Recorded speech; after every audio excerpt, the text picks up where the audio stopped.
Alrighty.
Hey, there you are, William. Watching stream, but these are the first bit of Oh, dang. Oh. That sounds serious. Well, anyways, glad that you're here now. Now, if you're an astute viewer, you may have noticed, hey Xenowolf, you big stupid idiot, what are you doing inside Bayonetta 3? I thought we were playing Bayonetta Origins. Well, dear viewer, it's because of this. There's something related to Bayonetta Origins that I wanted to show off real quick. It'll only take a few minutes.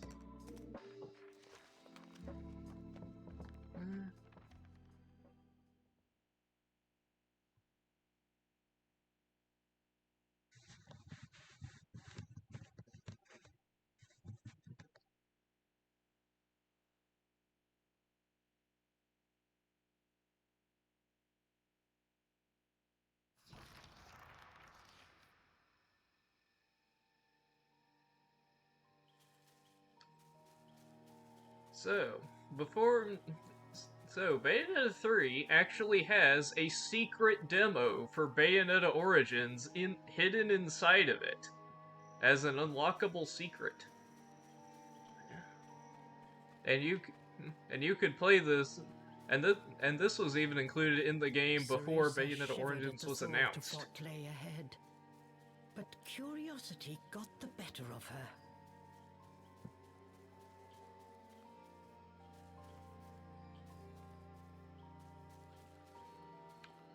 And so I thought, since you're kind of meant to see this before starting Bayonetta Origins, thought it'd be good to start with this.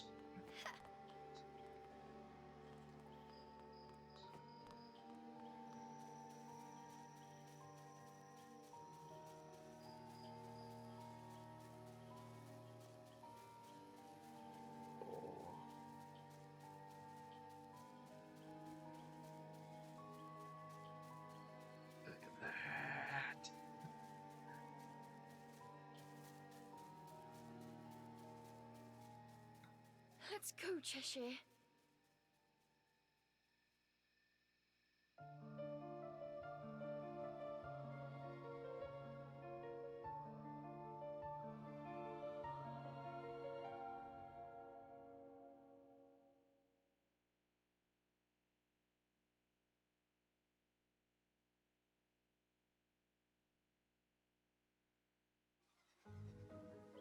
She cautiously ventured onwards.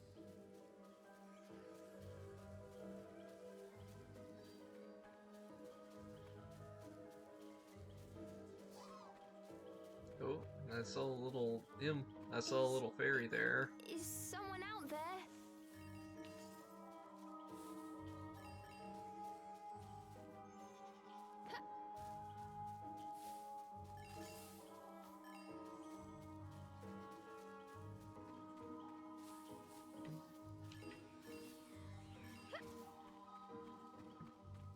Is there any...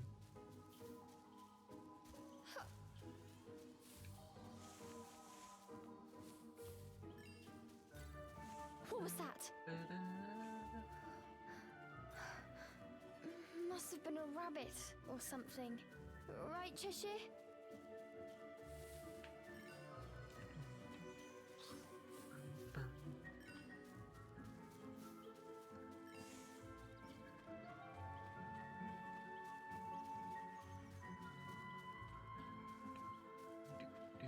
Is that a... Oh, hey, Grape! A plant from Inferno. I wonder how it will respond to my magic. This is the core mechanic of Bayonetta Origins, is Witch Pulse. You hold down the left trigger, and then you get a... And you get kind of a small rhythm minigame that is actually tied to the BPM of the background music, which is a really cool detail. Looking into the dark underbrush, Ceresa could not shake the feeling that someone was looking back. Yes, I am sure. But hey Grape, are you sure what game this is? Hey Grape, quick question. What game is this? What game am I playing right now?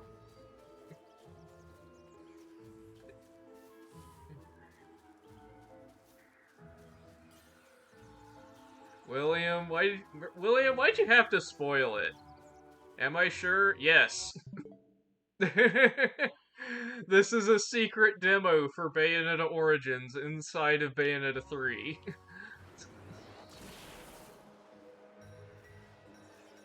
Okay, so that's one of those ones where you gotta hold it down.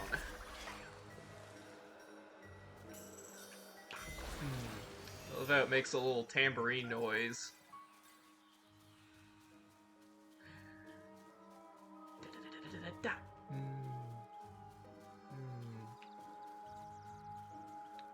Okay, oh, looks like we gotta cross this way. Come on, Ceresa.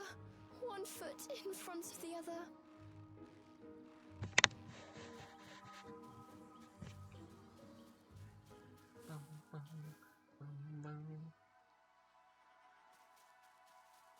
Oh. Oh, look at that. I told you Bayonetta Origins was freaking beautiful. This is actually like the first sanctuary location in this game. And I love how, so in Bayonetta Origins, you can't actually use the right stick to move the camera. The camera is all automatic.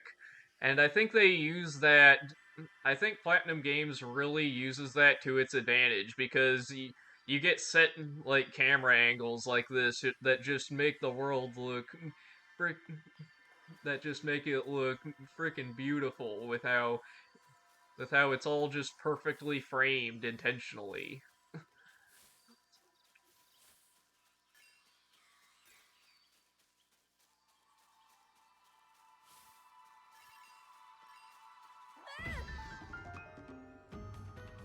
And I think this marks the end of the demo. Yeah.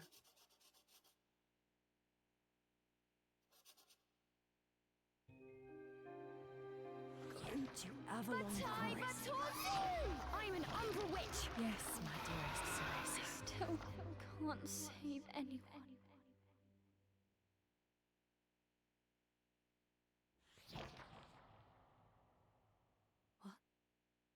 What could this be? Ceresa. No!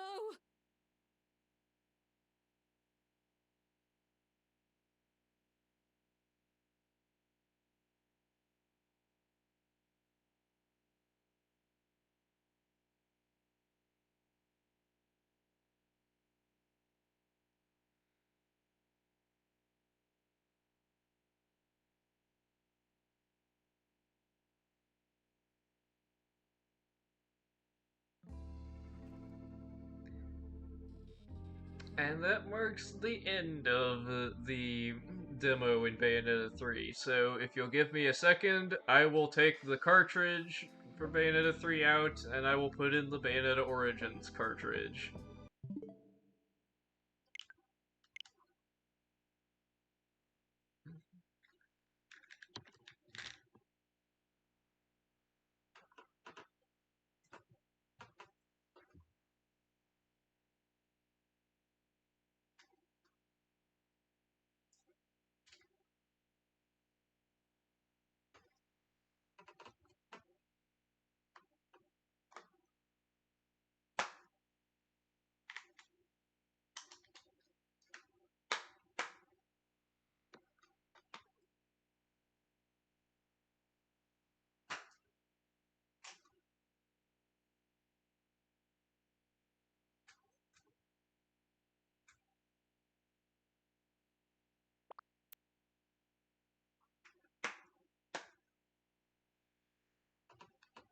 And there we go.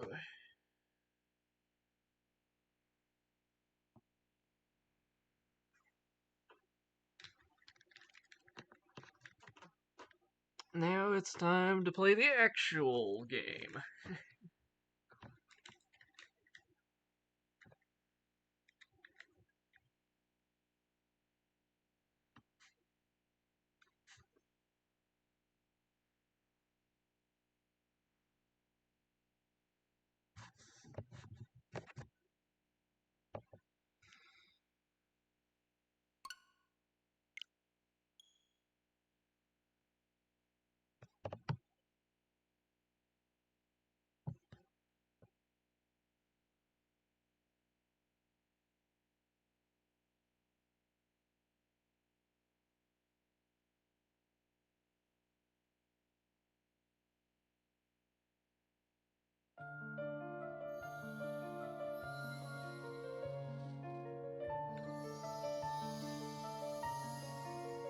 Ceresa and the Lost Demon.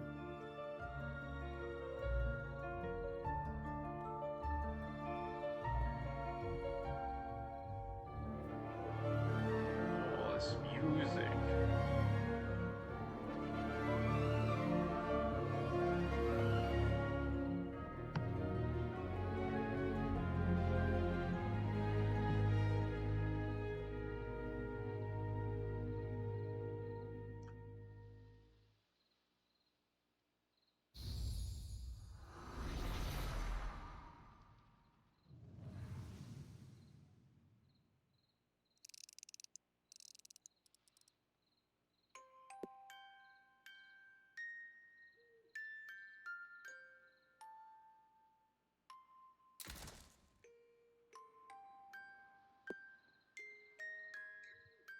And you know what? Since I've played this before, and this game isn't too difficult,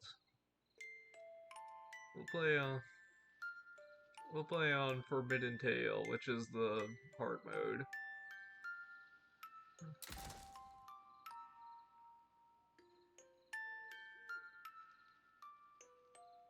Yes. Would you like to turn? I'll keep them on just for the sake of the playthrough.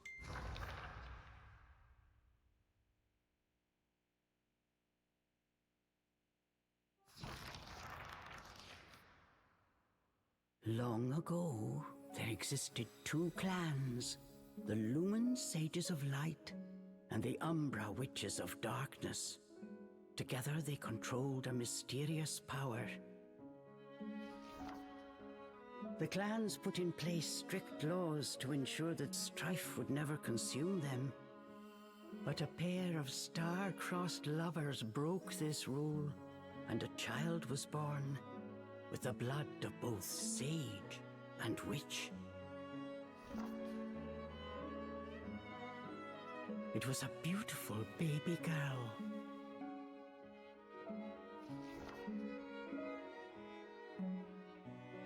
As punishment for their forbidden love, the pair were torn asunder.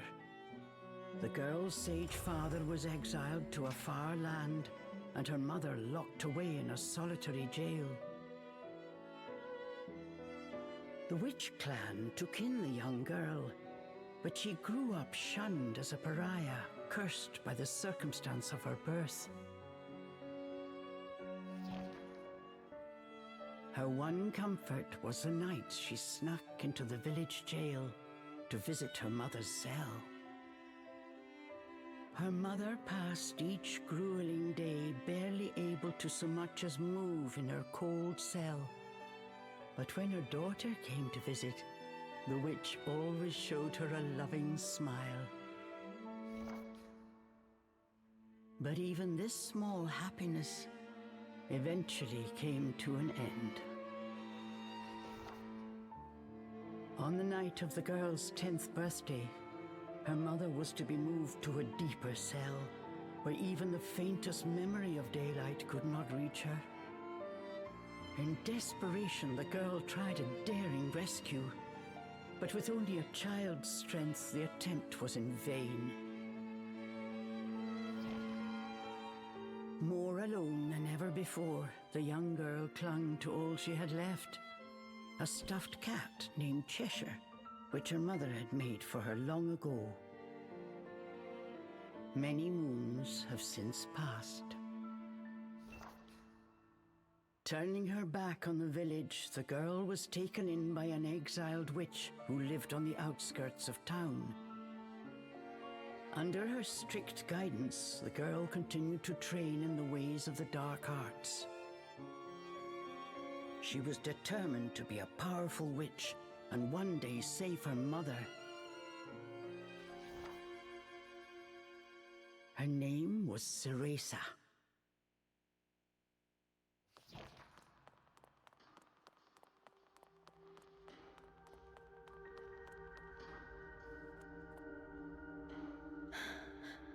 I've got to hurry.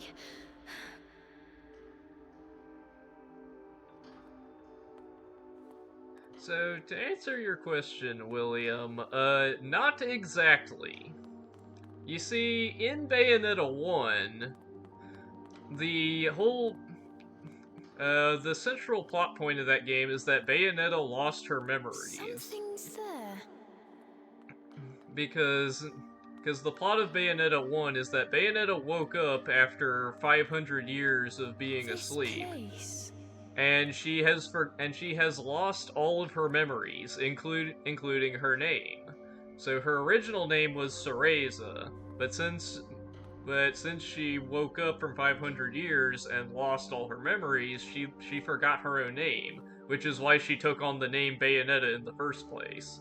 So Bayonetta's real name being Ceresa is a big plot point in the first game, so it's not something they just recently made up for this game. It's always been like that, ever since the beginning.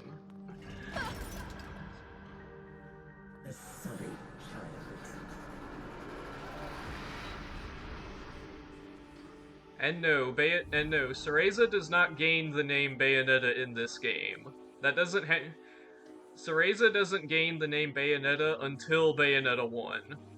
She is still Ceresa throughout this entire game. Stay away. She can't be trusted. Why would you say that? You don't belong here. Yeah, that's what I thought, William.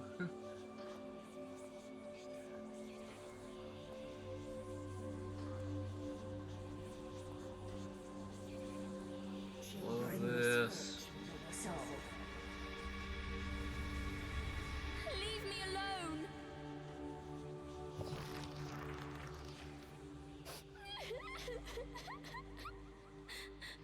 Mommy!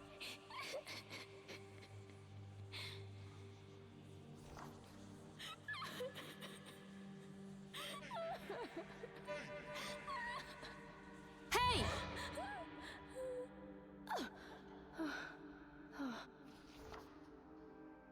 What do you think you're doing? Cereza, you're almost out of time. This is your last chance. If you don't hurry, you may never see your mother again. John, I can't. Ah, you big baby. Come on, I'll lead the way. This way.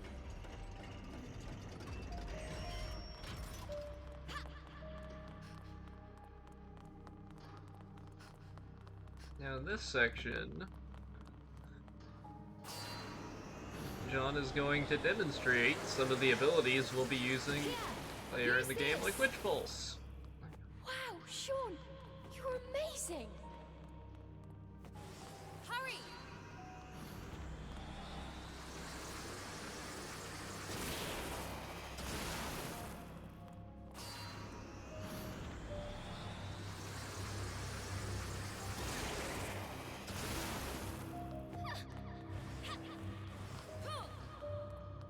Hurry up, Cereza, we don't have all night. Sean, wait! I can't run that fast!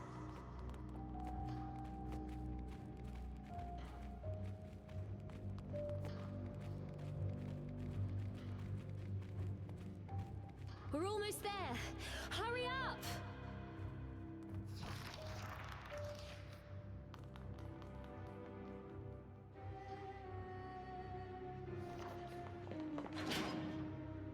What do you think you're doing? Oh no. They're onto us. Leave the guards to me. You hurry on ahead. Wait! John! I can't do this alone!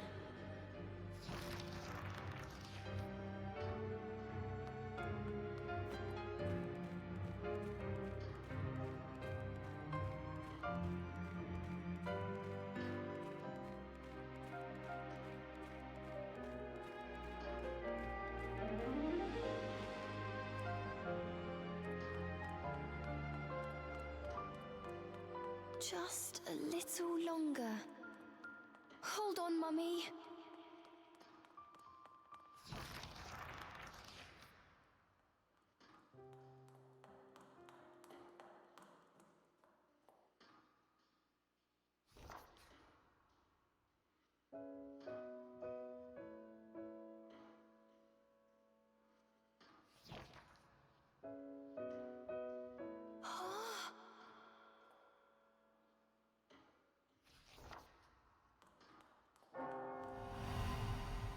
Mummy?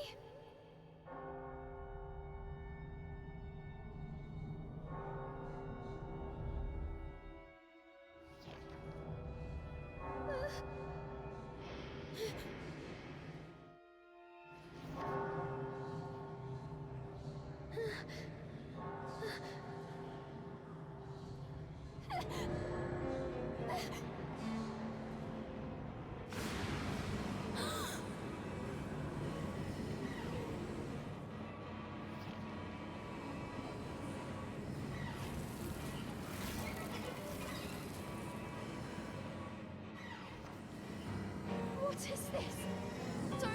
Don't come any closer! Ah! No! Ah!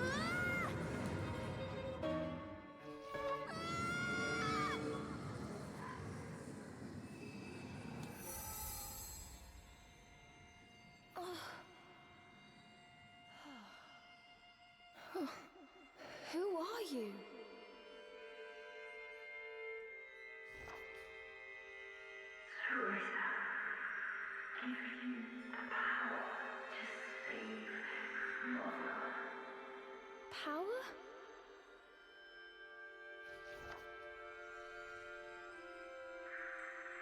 Avalon Forest. The White Wolf guide you. I'll go! I promise.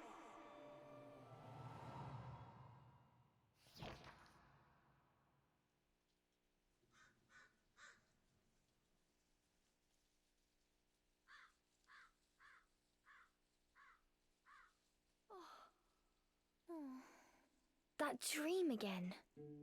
But the ending. It was a dream Ceresa knew by heart, but this time something had changed.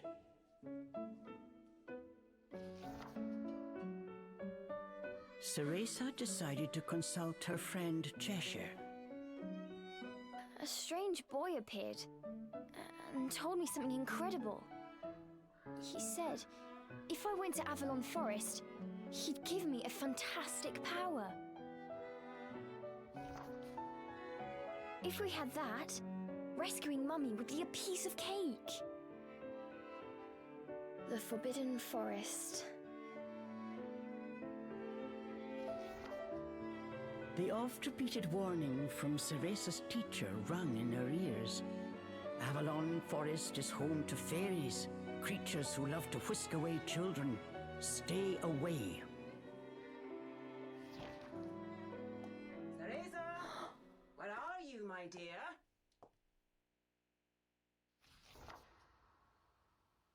Ceresa's teacher Morgana was standing by the door, her frown discernible even from a distance.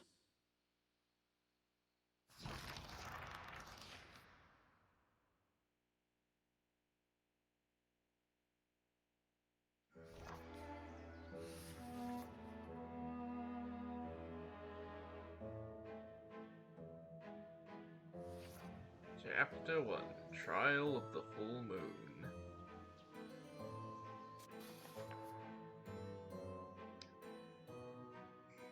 So yeah, these little pedal dangly things, those are your, right, I guess, I don't know, they're almost kind of like lampposts, I guess. They let you save the game.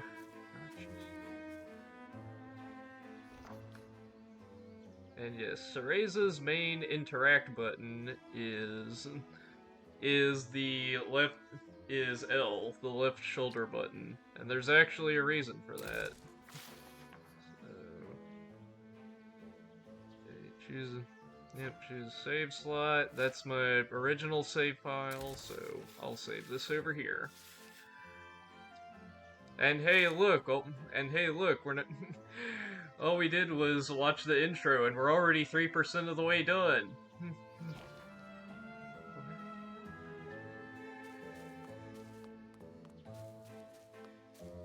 Anyways, hey Morgana. Chores neglected, and I find my apprentice enjoying her beauty sleep. I'm sorry. I just closed my eyes for a second.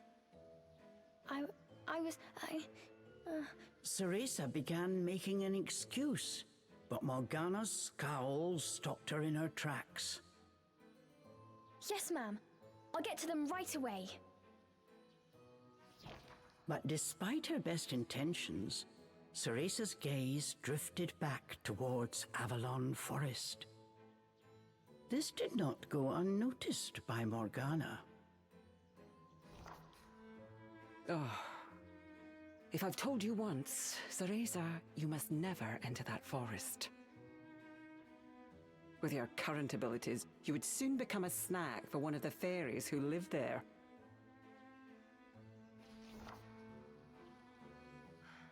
Yes, Morgana. I know. Well then, stop your dreaming and finish those chores before moonrise, young lady. All right. Water from the well. Coming right up. A simple yes will suffice, Ceresa. Off you go. Despite her strict exterior, Ceresa had grown attached to her teacher. Morgana had also been cast out of the village. She understood Ceresa's pain, and her stern treatment came from a place of love. She's also been... very important detail you want to keep in mind for later. Morgana is also an outcast.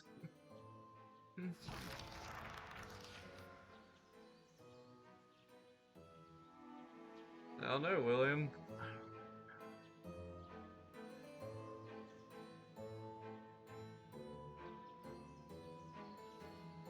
Ceresa often reminded herself that these chores were all part of her training. Eager to please her master, she hurried off towards the well.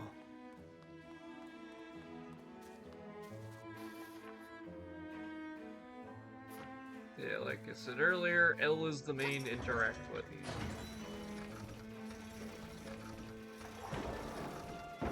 I love the animation here as she just kind of dangles off from the chain. With her little feet swing. Because yeah, this game is like super expressive in Fetching a pail of the water, art and it may animation. seem like a simple chore, but it requires a fine sense of control, making it perfect for Umbran training. Yeah, like look at how she like carries the bucket. See how she's like struggling to like keep it up. Like that's such good attention to detail.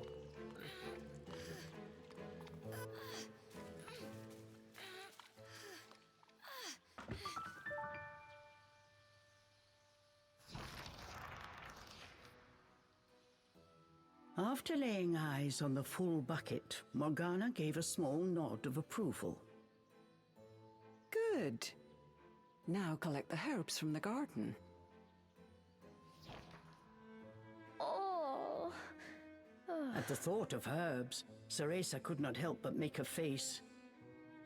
This is one job she wished could be forever stricken from her regimen. Do we have a problem? No, ma'am. Trying not to think about the task awaiting her, Ceresa headed towards the herb garden. The herbs in Morgana's garden were not your common basil or thyme.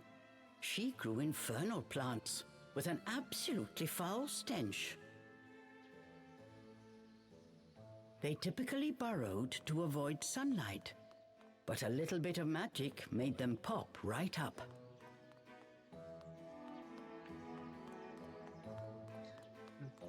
Now, one interesting little detail that only a Bayonetta nerd like myself would know is that Thyme is the name of one of Bayonetta's guns in the first game. Bayonetta's 4 guns are called Parsley, Sage, Rosemary, and Thyme in Bayonetta 1, and together they're called the Scarborough Fair. Witch Pulse is a fundamental Umbran art that utilizes dance to imbue its target with magical energy. Ceresa can use her Witch Pulse to grow infernal plants. Hold ZL and tilt the left stick in the right direction with the correct timing. Now, of course, another key aspect of the Bayonetta franchise is dancing. So you already know they had to include it as a core mechanic in this game. Dinner time! One helping of magic coming right up.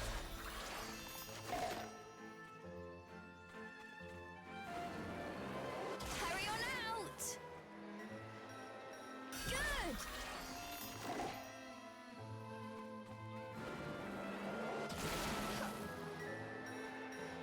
Just a bit more. There we go!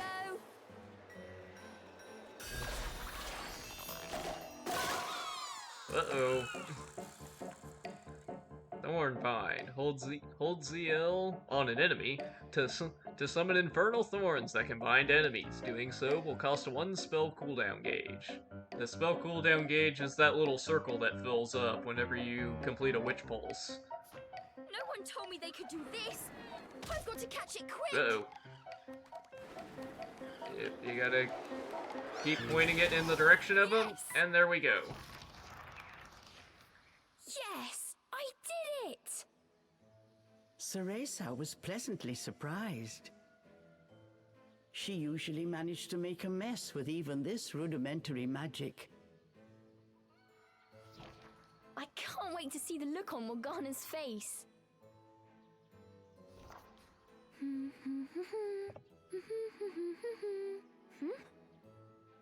Cereza hummed a happy tune while picking the herbs. As she bent down, she noticed a pretty flower growing amongst the weeds. Oh, those flowers would really bring out the colour in Morgana's eyes.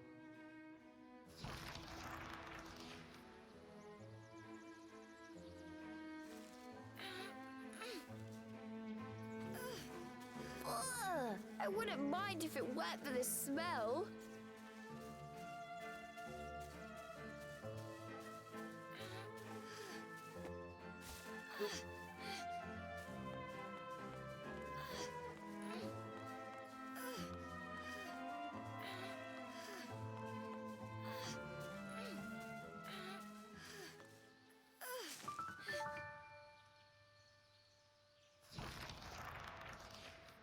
Cereza proudly gave the basket to Morgana.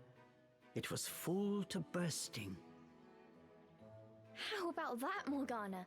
Quite the harvest, wouldn't you say? I also picked these violets. They're for you. I thought you might like them. Atop the herbs lay a small wreath. Morgana glanced down at it. Her expression unchanged, she spoke to Cereza in her usual tone. Do not expect praise for this sort of perfunctory performance. Oh, and Cereza, your hair today seems to have lost its sheen. Do not tell me that in addition to your outdoor tasks, you're also neglecting your hair. No, ma'am. It's next on my list.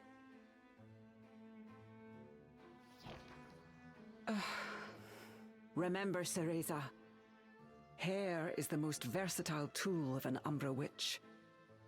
It can be shaped into our armor, weapons, and even used as a medium for summoning infernal demons. As blood flows through veins, magic flows through a witch's hair. Care for it as you would your most precious tool, and defend it as you would your very heart. Understood.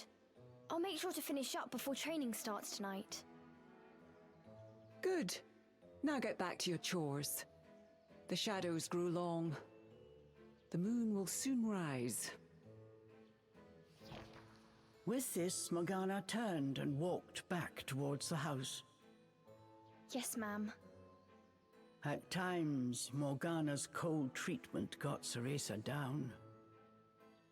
But she knew that Morgana cared for her and only wanted what was best for her.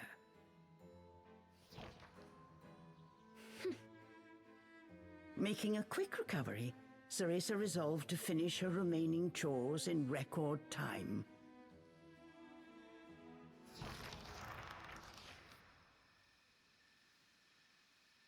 That night. Oh, look at that! Almost time for today's training. I'd better hurry, or I'm in for another lecture.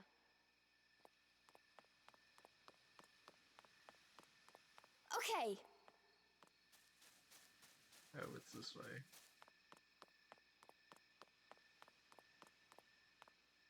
Look at how the atmosphere. Look at how the atmosphere has changed just from like a simple lighting change.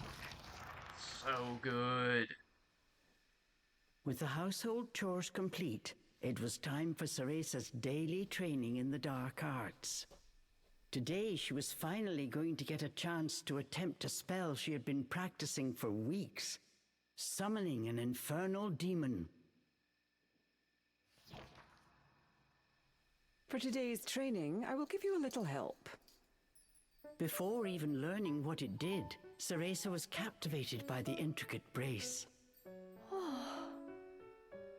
This is a tool for those who have yet to master the flow of magic. Furthermore, we train under the full moon of the bisextile night, when the dark energy we Umbra harness is at its zenith.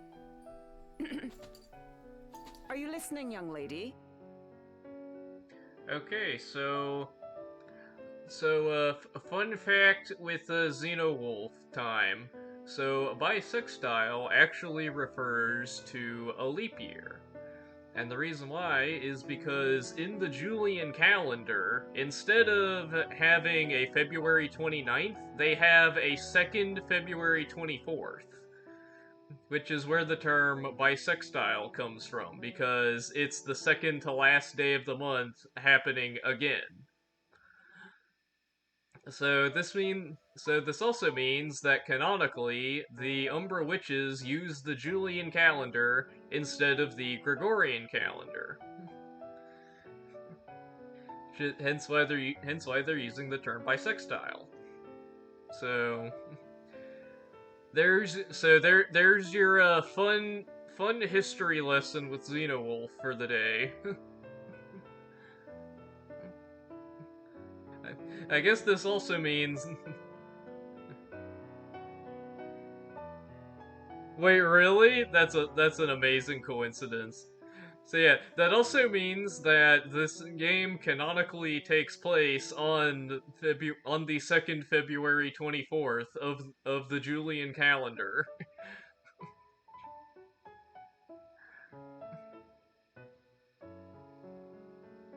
Yeah, that's all true. Look it up. You seem determined today. Perhaps I should let you nap more often. Yes, ma'am. Ceresa's spirits were high. She was determined to succeed.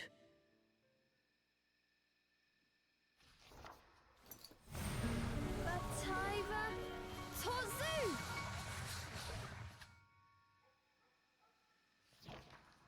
Step by step, Ceresa flawlessly performed the summoning dance.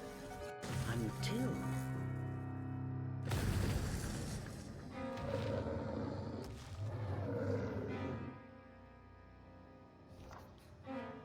This looked like trouble. Unless bound by hair, there would be no way to control the demon.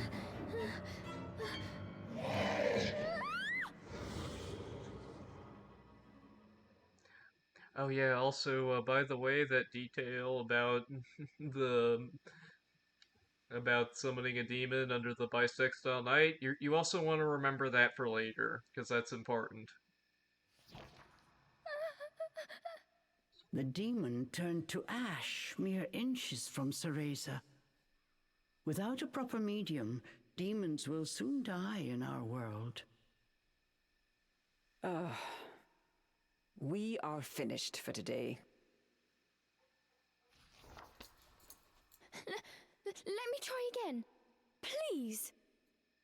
Morgana turned and walked away, ignoring her pupil's desperate plea.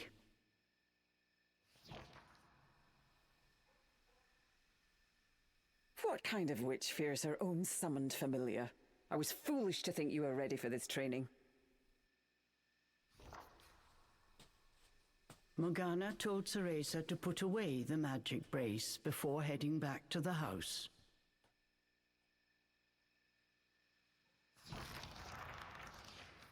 Long after Morgana was gone, Ceresa sat moping in the garden. Out of habit, she shared her troubles with Cheshire.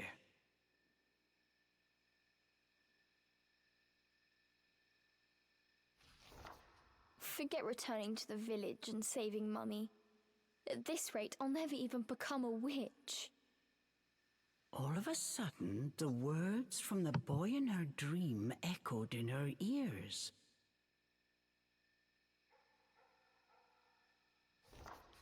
Teresa, give you the power to save Mother.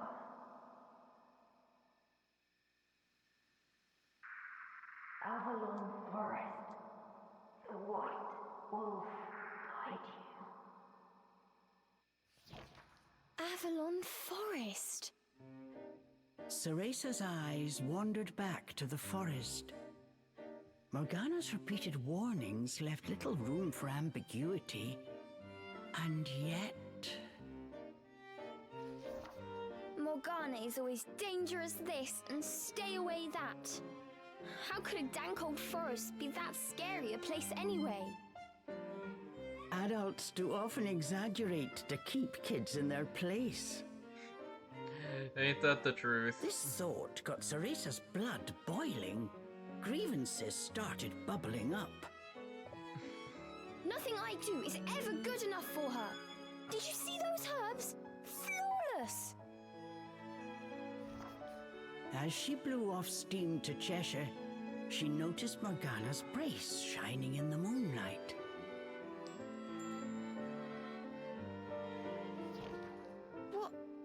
What are you saying, Cheshire? Take the brace and sneak into the forest? Morgana would give us a right smack on the bottom.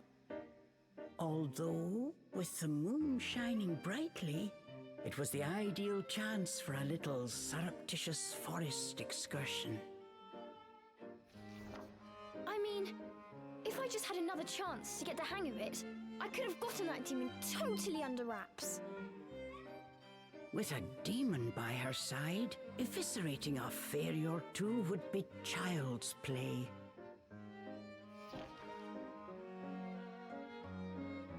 That's it! I'm going to that forest! And when I come back with that fantastic power, Morgana will take back everything she said about me not being ready. Let's go, Cheshire. Next stop, Avalon!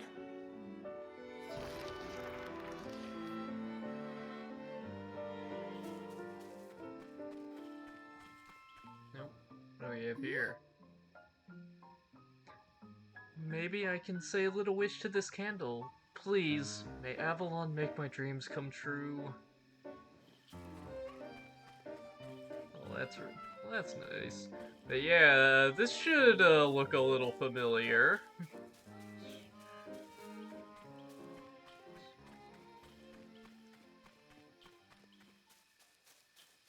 Ceresa shivered at the thought of what lay ahead, but curiosity got the better of her.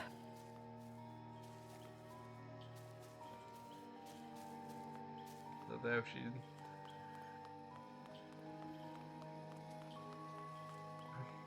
I love how she's like taking a bit to like climb up the little steps.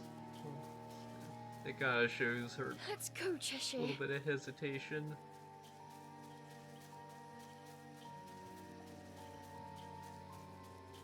Oh.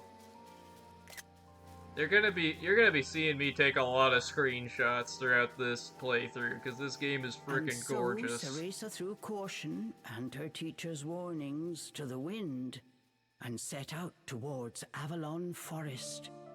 Little did she know that what lay waiting in those dark woods would change her fate forever.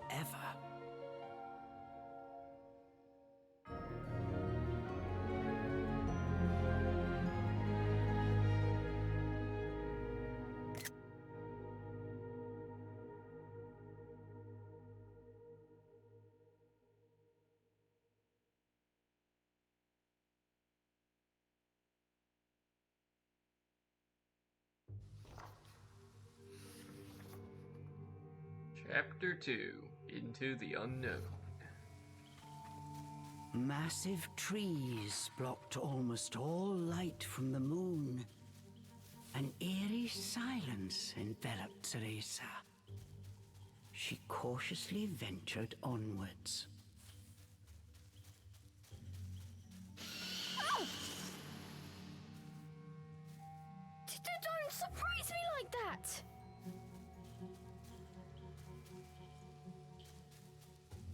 Yeah, I did take a lot of screenshots on my first playthrough, but I can't help myself. I'm taking screenshots again.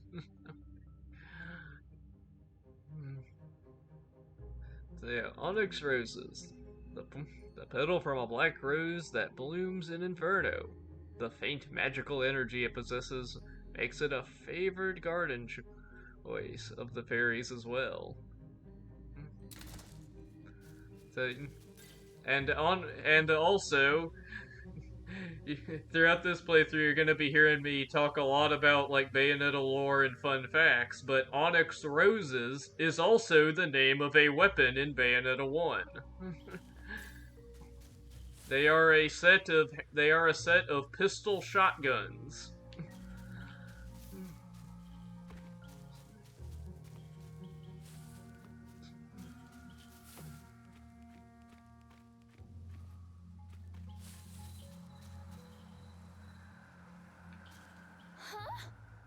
This is so high up. Just imagine if I fell. Oh. Don't look down. Come on, Cereza. One foot in front of the other.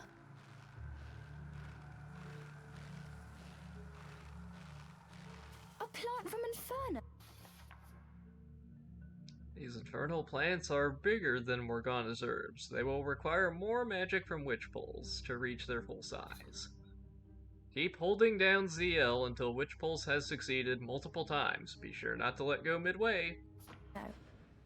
I wonder how it will respond to my magic.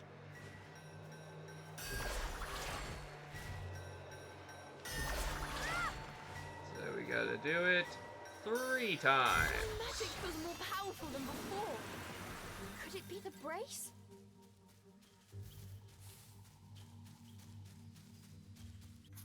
And these are Avalon drops. Magical energy crystallized by Avalon. One bites sends a rush of rich sweetness from head to toe, instantly enrapturing anyone.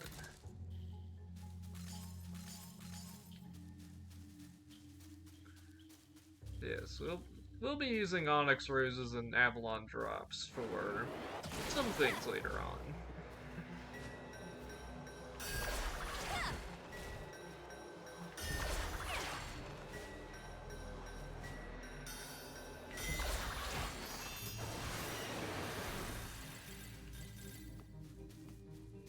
And so those make some stairs, so we can come up here.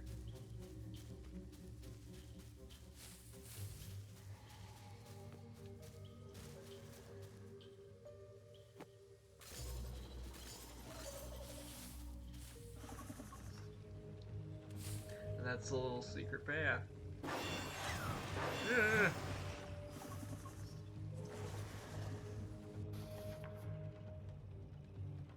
Yes. Oh, I actually have a fun fact about the bunnies in this game, but I need to wait for a certain other character to show up before I can tell you about that fun fact, since it involves that character. Cereza's Vitality. The petals in the bottom left of the screen are Cereza's Vitality. They will decrease when Cereza is attacked by the enemy. Cereza's Vitality runs out, her story will come to an end. Keep a close eye on her remaining vitality at all times. I love that. It's not die, it's your story comes to an end.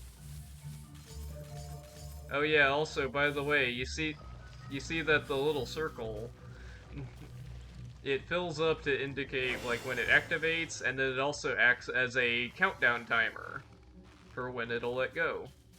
Which is a really cool, thoughtful detail that gives you some useful information when using Thornbind. Looking into the dark underbrush, Cereza could not shake the feeling that someone was looking back. As the wind rustled the leaves, it sounded just like a rasping voice whispered in her ear. I can't turn back now. Look at that. I'm going to become a witch. And save Mummy.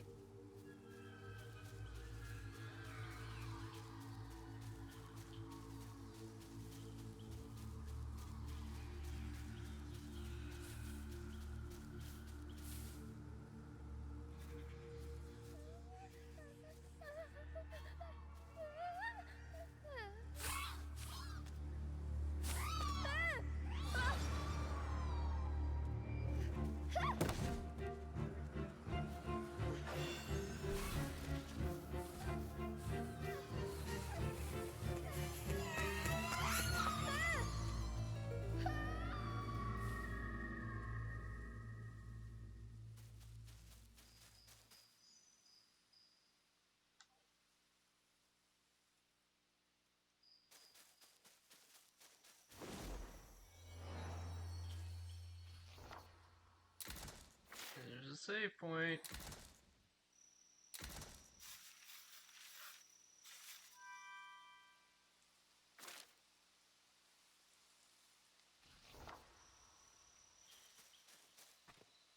Nice, William. Also, What was fun. that? Must have been a rabbit or something. Right, Cheshire?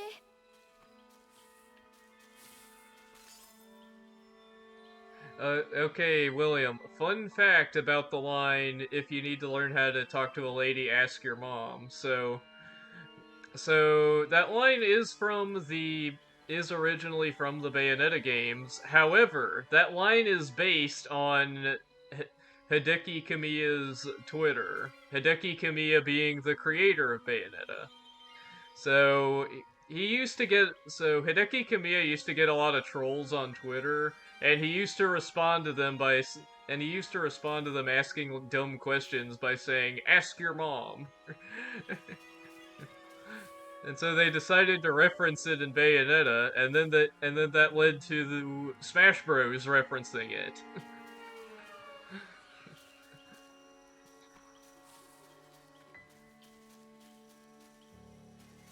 So yes, that means a reference in Smash Bros technically originates from Twitter.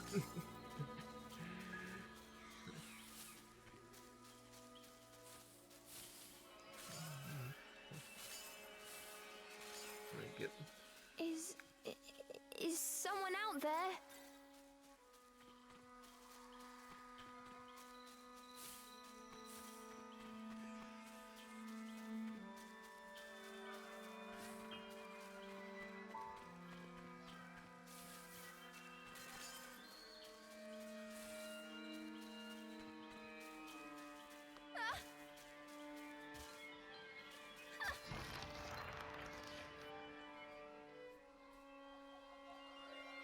Cereza could not shake the feeling she was being watched. Is someone there? Show yourself! And then, as if to answer her call,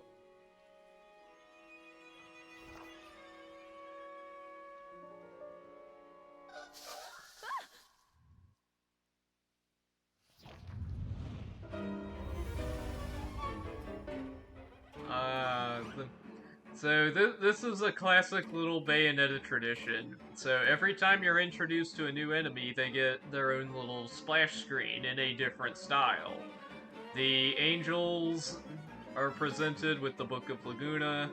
The demons are presented with the Book of Inferno. The homunculi in Bayonetta 3 are presented with a scroll, which is what Singularity uses to summon them. And since this game is storybook themed, the enemies all get their own page in the storybook, which is a very nice detail. these were fairies, nefarious creatures who ensnare the souls of humans who venture into the woods to feed on their vitality. This time there was nowhere to run. Cereza was backed into a corner. Please, please work this time. Fingers crossed, Cereza prepared to use the summoning spell she learnt from Morgana. Batai Vatorzu!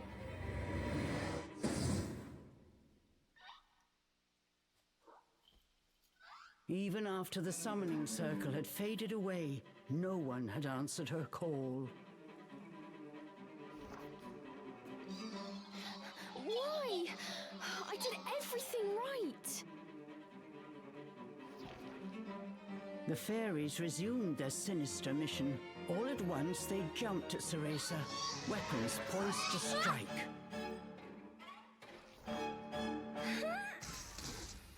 She shut her eyes tight and prepared for the worst. A moment passed, and then another. But she felt not so much as a pinprick. What? Who are you?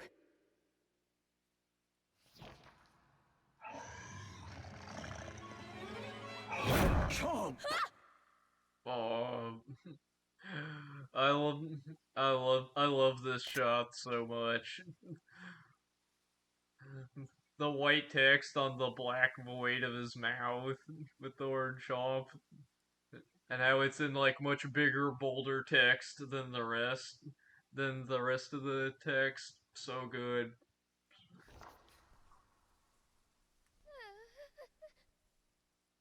That beast, as dark as a moonless night, had it all been a dream? Well, no, because they're all lying there on the ground. You don't think... Could that have been... But before Ceresa could finish her question,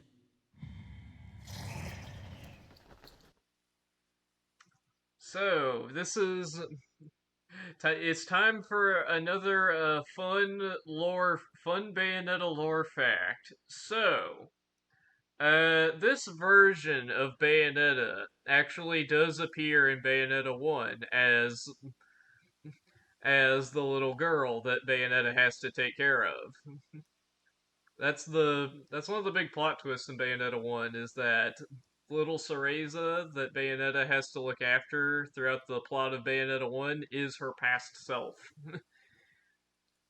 And so this and so when little Cereza is in the future in Bayonetta 1, she has Cheshire with her.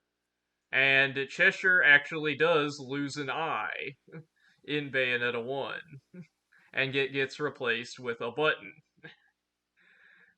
And so, since this game takes place after Bayonetta and Cheshire have returned to the past, so therefore the detail of Cheshire only having one real eye and one eye like scratched out and replaced with a button, that detail carries into this game. Now that is amazing attention to detail right there.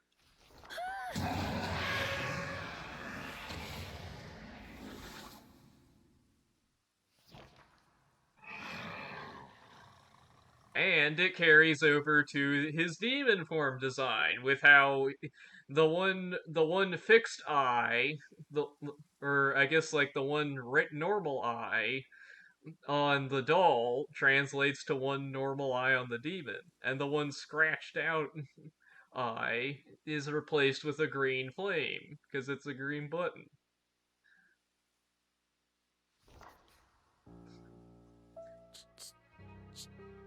Cheshire? from its gaping maw, extending ear to ear, fell a drop of thick slobber. Wait, did I manage to summon a demon that has now possessed Cheshire? As if in reply, the beast growled and bared its blood-red fangs. Just as Ceresa feared, a demon had indeed possessed her beloved stuffed cat. The creature had desperately sought a medium in order to survive in our world. In lieu of hair, it settled for one made of felt. Looking around, the demon's eyes found Ceresa. It let out a low growl. After her initial terror, Ceresa realized that she was able to understand what the demon was saying. You want me to return you to Inferno? Now, how would one go about doing that? Ceresa had her hands full calling a demon to this world. She hadn't even begun to study the spell to send them back. Ceresa once again heard the demon's words, this time even more clearly. Send me back! Send me back! The demon's rage increased by the second, but there was nothing Ceresa could do. Okay, I love how Cheshire doesn't have his own voice. I love how Cheshire doesn't have his own voice, and instead it's the narrator putting on, like, a gruff voice instead, like, speaking for him. That's so good. Out of patience, he pounced.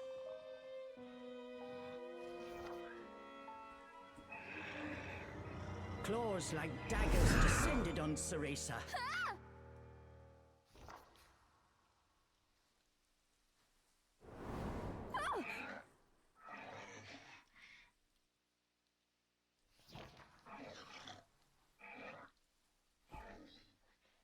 But what if we hear?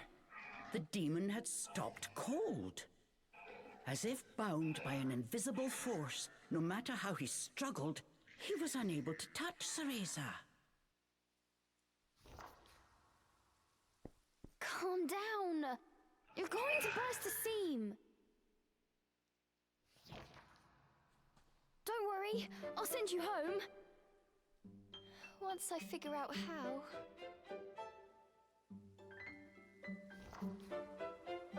I'm on my way to get a fantastic power.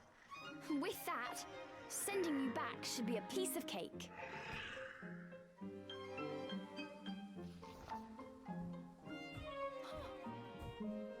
Giving up his attack, the demon turned his attention elsewhere.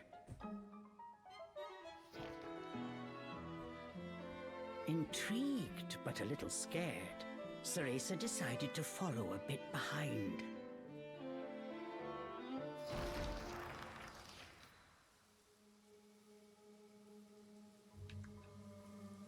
And now we're playing as Cheshire.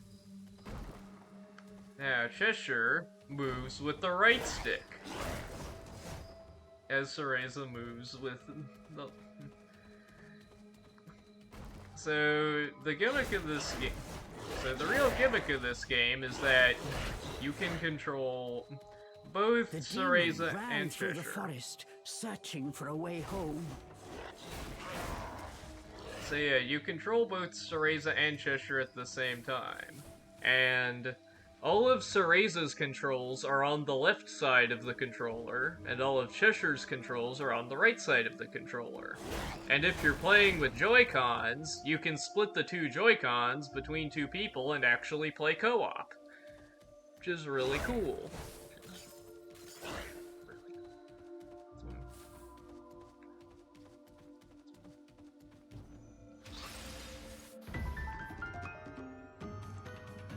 And since Cereza is still little and doesn't have any weapons, she actually can't fight in this game. Instead, Cheshire does the fighting, and Cereza plays support with her spells. The demon's sharp claws and fangs make short work of fairies. Scratch with ZR and show your infernal might. I'm in no mood for pests. The demon leapt towards the fairies.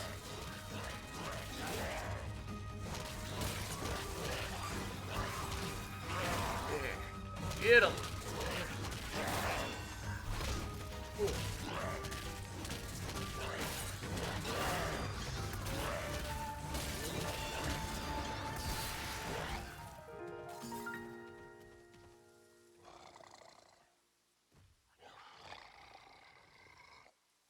The demon slashed with his razor-sharp claws. But something felt off. His power seemed to escape him, slowly but surely.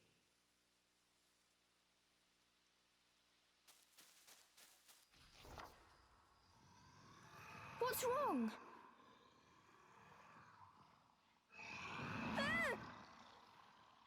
The demon bared his fangs. He was clearly suffering. Are you sick? Or hungry, perhaps?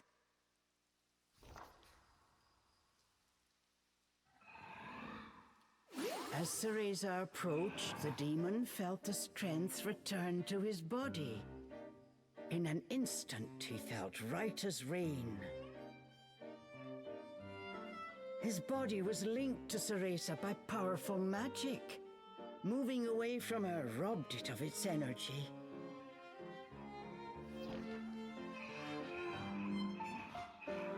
What's that? I need to stay close to you? I've never heard of a spell like this before. How do you plan on getting me back to Inferno? The demon demanded. We first need to find a white wolf. He'll show us the way. Leave it to me. I'll find him, said the demon as he clambered to his feet.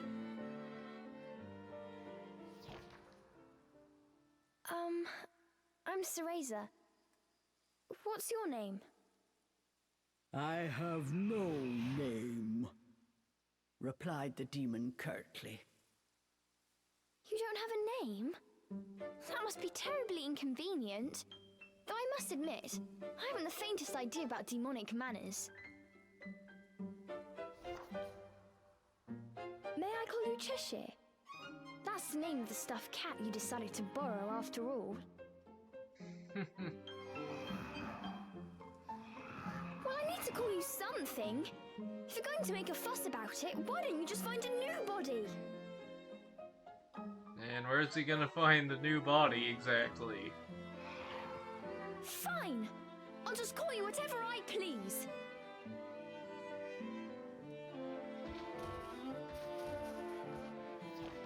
And so these strange companions set off in search of the White Wolf. What mysteries await in Avalon Forest?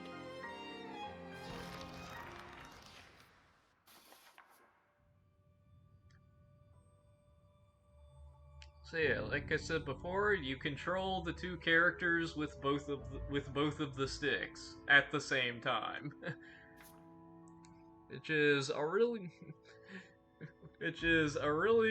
cool like gimmick for a game, because there are some moments where it's like you have to move like both of them over like some crossroads, and it feels like and it like messes. It almost kind of like messes with your head at times. It's cool. Cause you'll be like moving the left stick right and the right stick left. This is like, wow, some like weird wires crossing your brain or something. So yeah, they cannot be far apart for an extended period of time. Watch the distance between them. Yep, and just like how Cereza's main ability is tied to the left trigger, Cheshire's main ability, which is attacking, is tied to the right trigger.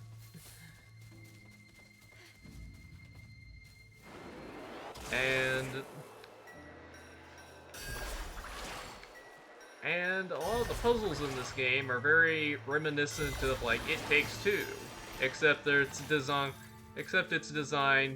so that you can except it's designed with like one player in mind. Remembering that he could not touch her, Cereza breathed a sigh of relief.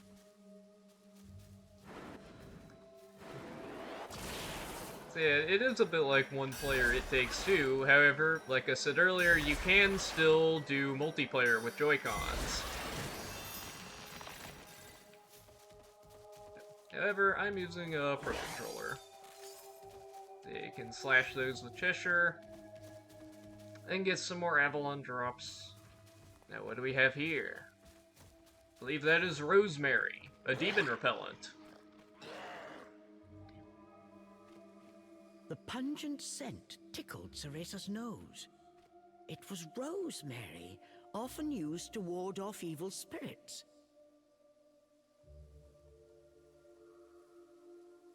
As soon as the scent reached Cheshire, he pulled away, face scrunched up in disgust. It looked like demons could not stand being anywhere near the flower.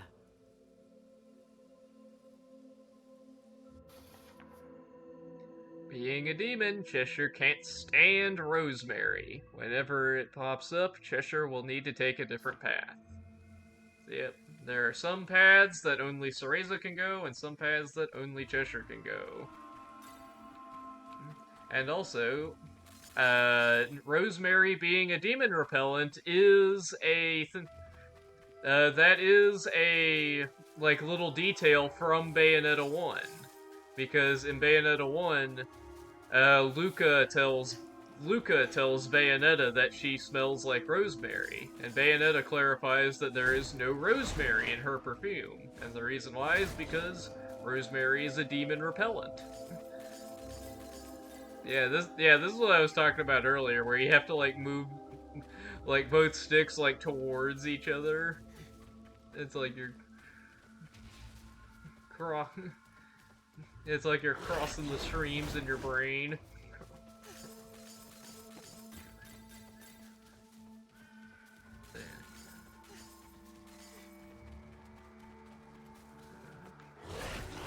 So yeah, only Bayonetta can, or only Cereza can climb the ladders, and only Cheshire can break those like little bush things.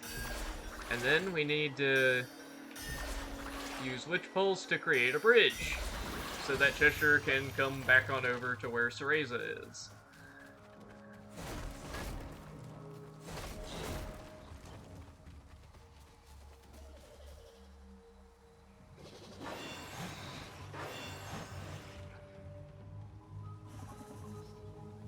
This was quite a pickle, but Cereza knew how to get by without a scratch.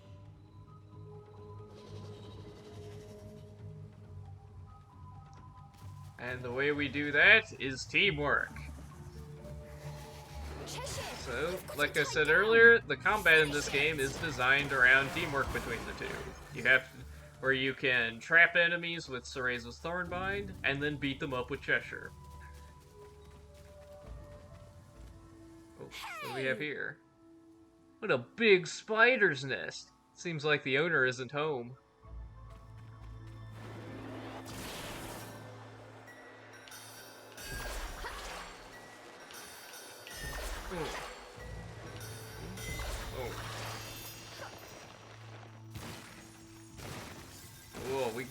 We get a ton of items from that. Pick up all those. Very good. Oh, we got another one of these things. Oh, come on, Cheshire. Yeah, we know what to do. You trap them, and then you whack them.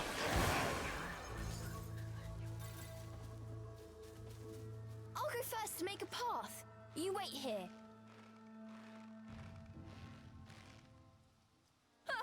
Uh-oh.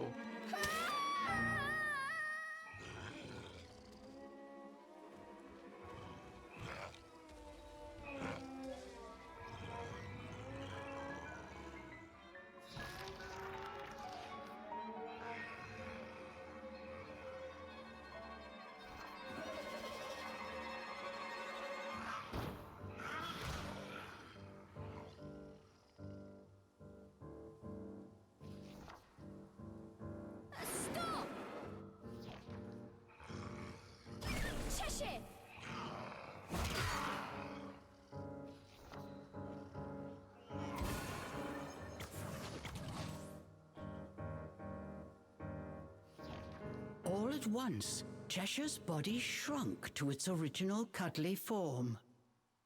Cheshire!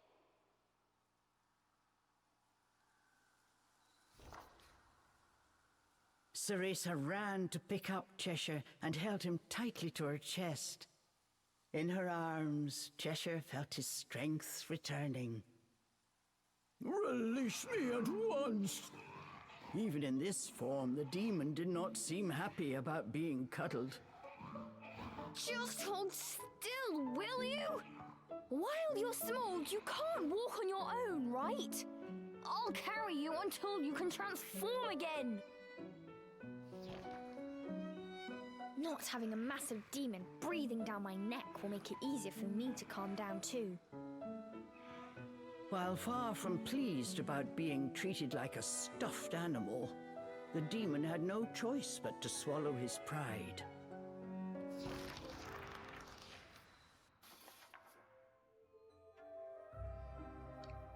When in his stuffed animal form, Cereza can hold Cheshire and move with him. When moving about together, you can move Cereza with the left stick and extend Cheshire with the right stick. So this form is called hug mode. It's where Cereza is hugging Cheshire, and it combines them into one unit, so you don't have to move both of them around at all times.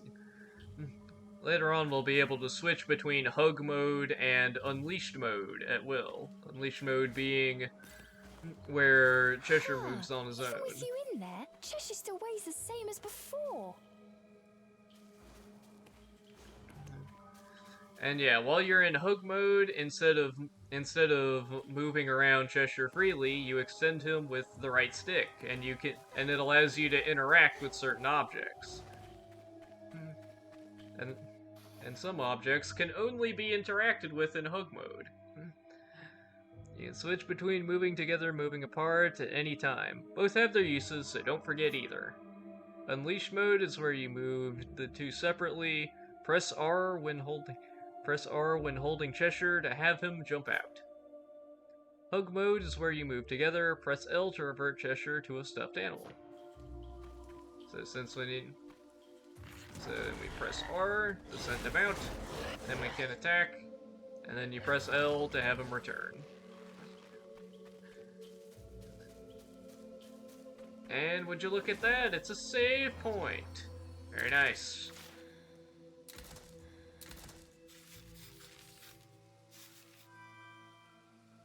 Yeah, see look at that. We're already 9% of the way through, and we're only like an hour in. I told you this game was really short. So we have these little door stopper things. And what we do is we latch onto them with Cheshire and hug mode, and then we can pull back. Or I guess Cereza pulls back, and then we can jump up. And I love the little door stopper noise they make. Listen. Boom, boom, boom, boom, boom, boom, boom, boom, boom.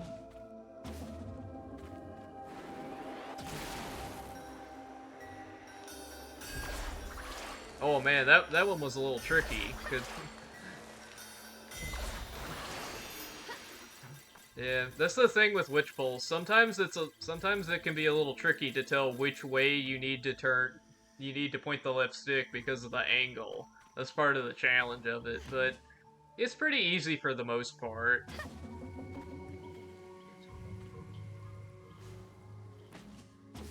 Now there is a ladder over there. However, we have some more goodies over here. So let's pick those up. Nope, I messed that up. Gotta get the timing right. There we go.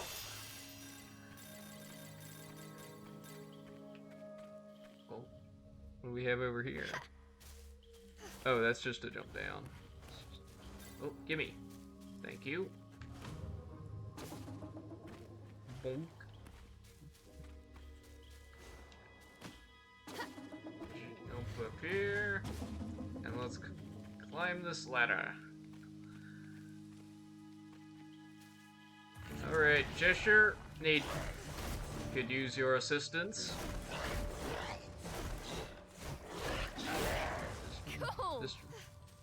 Oh, just look at that, some more rosemary. More rosemary. Cheshire, I'll toss you up there. See if there's a way forward.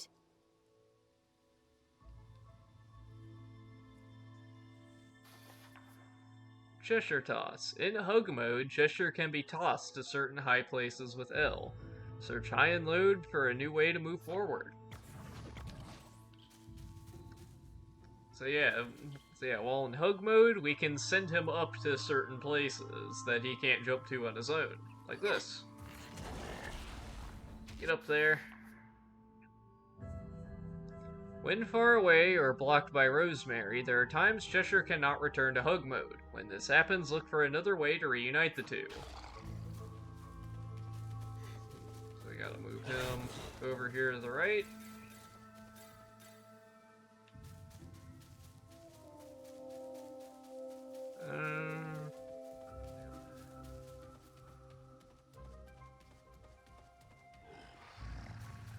Yep.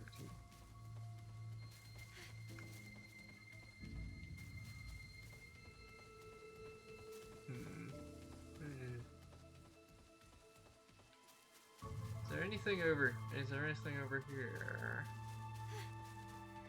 Oh, I see. There's this path over here. And then we break this. Right. That one took me a minute, honestly. So now we can move Cereza through the rosemary to get up here. And now we can toss Cheshire up on this ledge.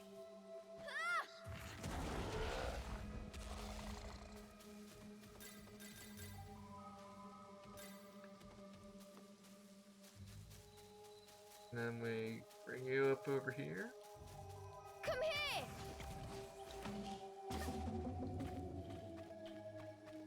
Yeah, I love the puzzles in this game. Now they utilize the two and all their different abilities.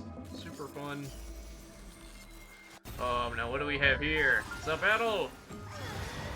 You're getting punished!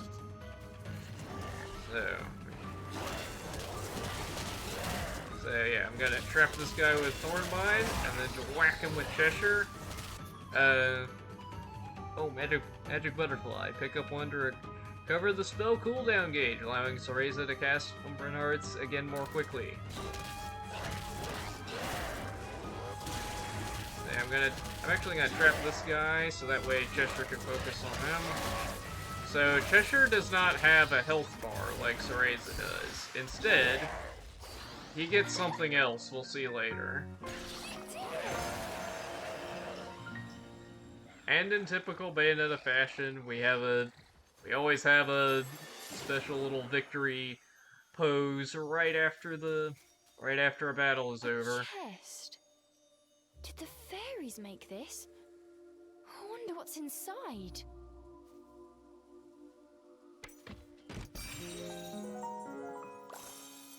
Yes! A healing tonic. Umbran medicine in a bottle shape. Ugh. Umbra medicine in a bottle shaped like a petal. Use it to slightly restore Cereza's vitality. You can now concoct more of your own.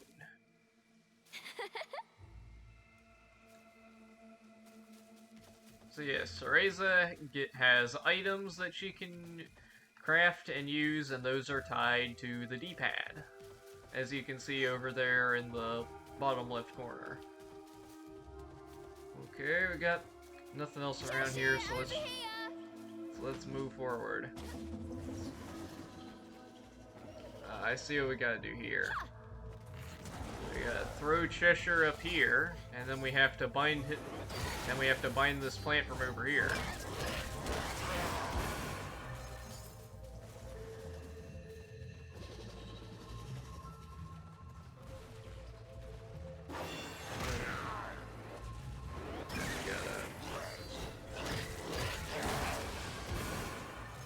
Go.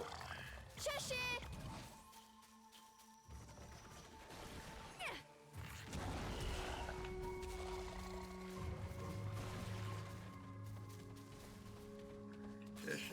Cheshire takes the high path while Cereza goes through this rosemary, and they reconvene over here.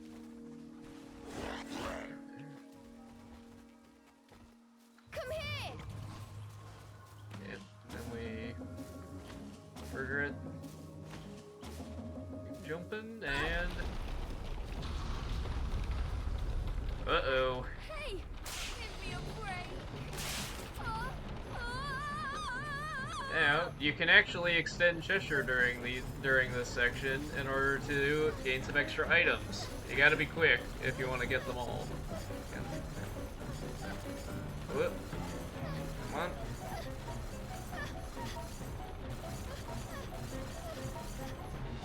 Oh hey, I got them all, nice.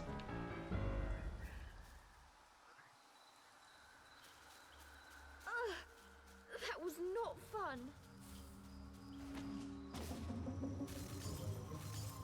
But I want to go on the ride again. Whee!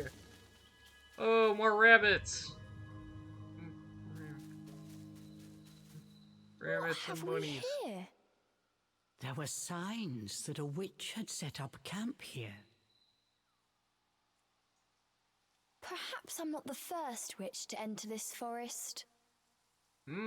I wonder why that is. Oh well, it means we've got a place to rest. I wonder if that will become a plot point later Look on. what we have here!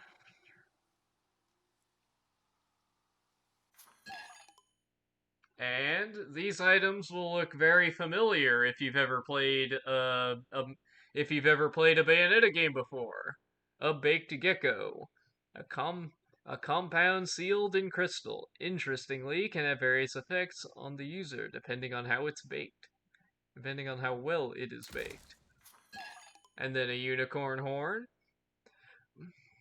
a compound sealed in crystal, knocked straight off a poor unicorn. Maybe used for ornamental purposes depending on their length and sparkle. And a mandragora root. A compound sealed in crystal breaks out into a screaming fit over every little thing. Best to pack it deep in your rucksack. And these, of course, are the three ingredients. And of course, a mandragora root, unicorn horn, and baked gecko. These are all items from Bayonetta 1 that you use for concocting items in that game. And that directly translates into this game. Sanctuaries. Large red arches are sanctuaries that can be unlocked just by approaching. Be sure to unlock one whenever you pass by. So, the little detail I was talking about before with the bunnies. So, the director of this game, Abibi Tanari, he originally wanted to include a mechanic where Cheshire could eat the bunnies in order to, like, gain items. But Hideki Kamiya, who was kind of like a supervisor on this game, the creator of Bayonetta, he strictly forbid it. Hideki Kamiya told Abibi Tanari that no bunnies are allowed to be harmed in this game whatsoever. and so they decided to not include that mechanic in this game. And that little scene where the bunny doesn't get hurt is a reference to Kamiya's request. And once again, that is another based Kamiya opinion. No bunnies are ever harmed in this game. We need a rest.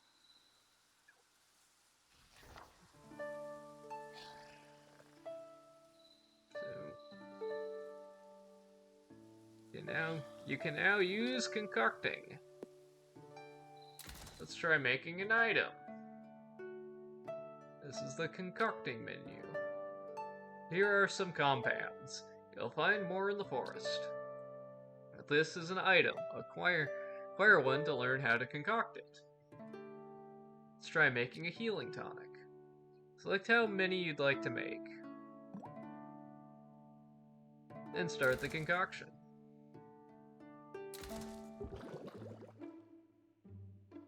After adding the compounds, mix everything together.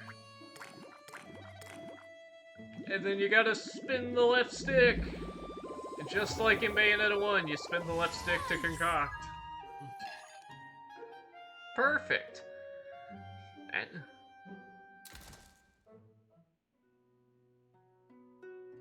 use items you've made by holding plus. Check what you can make with Y.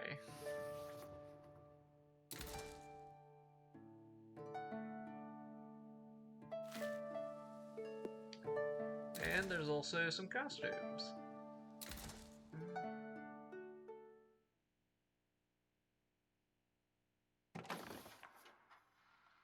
Yep.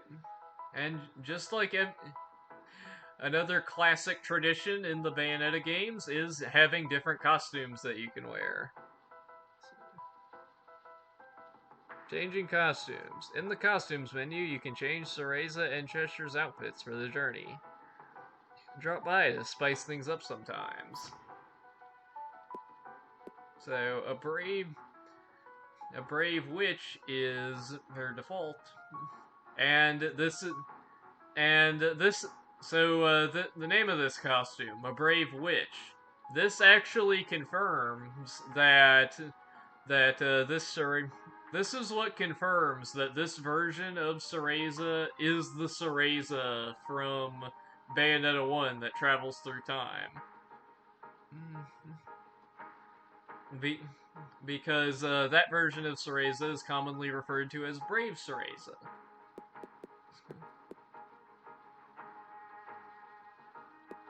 Yep. And I think I unlocked some of these like from my first playthrough. The Right Eye, a reference to the right eye of the world, which is an important item in Bayonetta 1 and 2. Waking from a 500-year slumber, she is first a prisoner of fate, but takes control of her destiny. Yes! Yep. And that is of course a reference to Bayonetta 1, hence why this costume is based off her Bayonetta 1 design. And then Arc Eve Origin. After standing against all odds and finding my true self, I'll surely be reunited with my only prince. Cool. And that is of course a reference and a costume based off of Bayonetta 3 Bayonetta, who, fun fact, this version of Cereza actually does grow up to become Bayonetta in Bayonetta 3. So this costume is actually based on her older self. And then of course we have John All right. that we can play as, which when I first played this game, I did the little there is a side chapter with John that you unlock after beating the game once, and I went and beat that, and I unlocked the ability to play as John in this game. Which is another Bayonetta staple, being able to play as John through unlockable means. But and what do we oh yeah, and I also have the Charles costume for Cheshire. Because which you also unlock after beating Jean's side chapter, since this is what Cheshire looks like when you play as Jean in the Jean chapter. But we'll keep with the OGs just for the playthrough's sake. Yap. Listen, Grape. I'm a huge Bayonetta fan, so and this game pays homage to a lot of Bayonetta lore and details that I very much appreciate.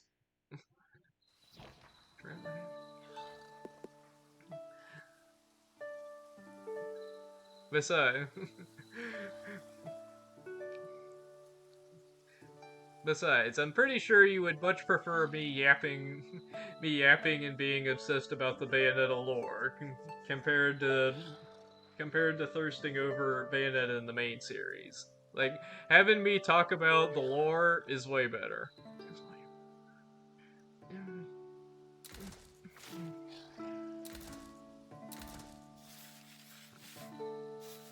Yes, I do very much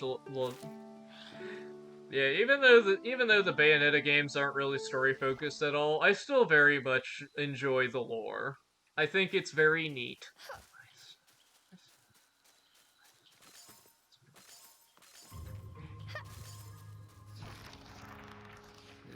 Hey, look over there. Besides, this is my favorite video game franchise, so it makes sense that I would know a lot about the lore.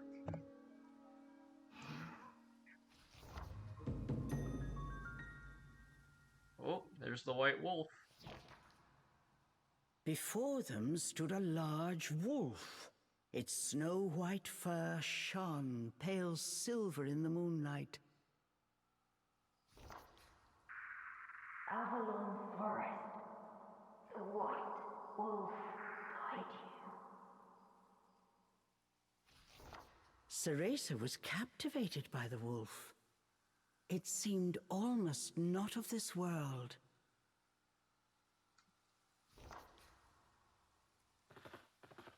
Hey! Wait!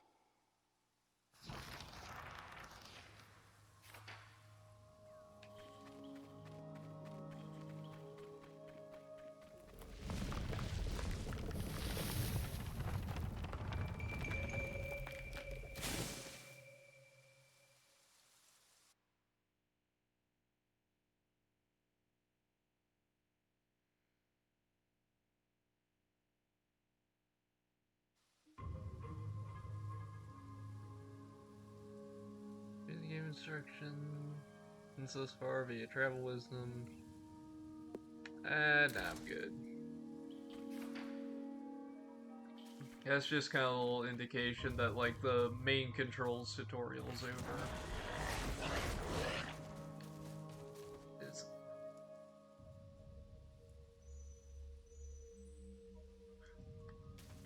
so these are the white wolf. These are the paw prints of the white wolf, the wolf tracks.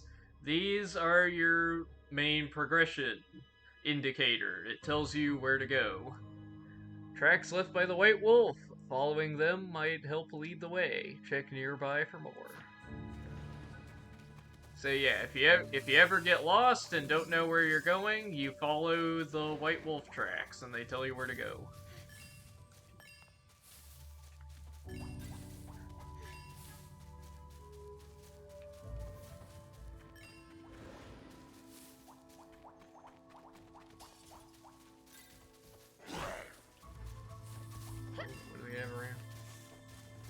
What do we have over here?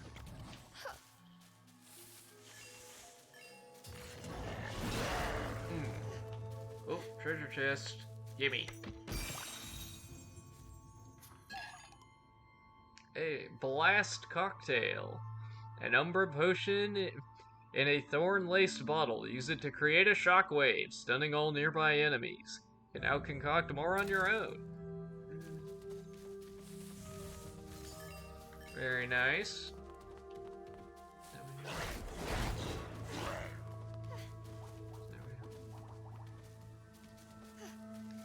So now we have another option we can use as Cereza. Now, in typical Bayonetta fashion, I don't really use items that much, unless I, like, absolutely have to. The world before Cereza seemed to warp and bend.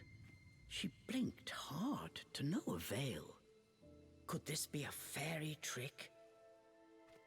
Cheshire was losing patience with his hesitant companion.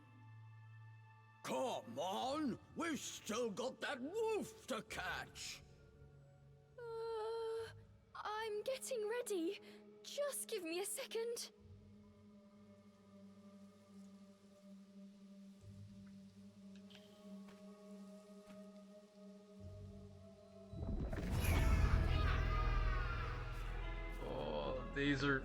These are really cool. What is this?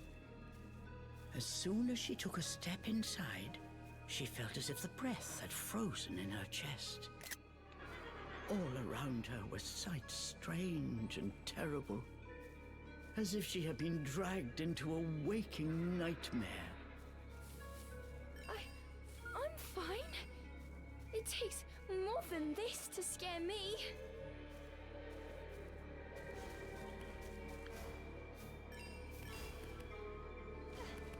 Can I... There we go. Can break that. So, these are called Tyrnanogs.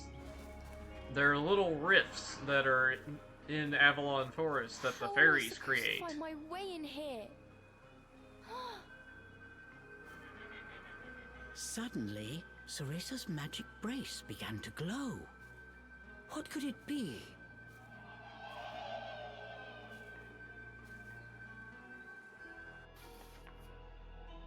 Dispelling illusions.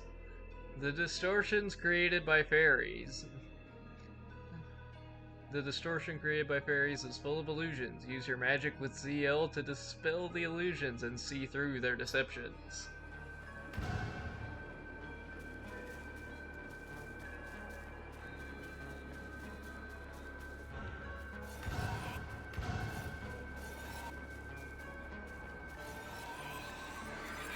There you go. The light from the brace revealed things Ceresa was unable to see before. Does this Had to brace get that thing. have the power to dispel illusions?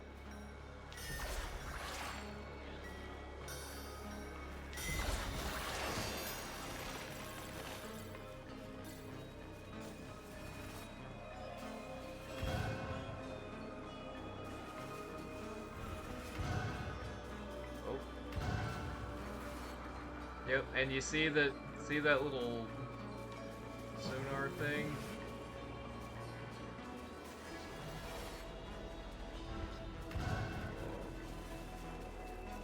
That tells you. Oh, I see. It's.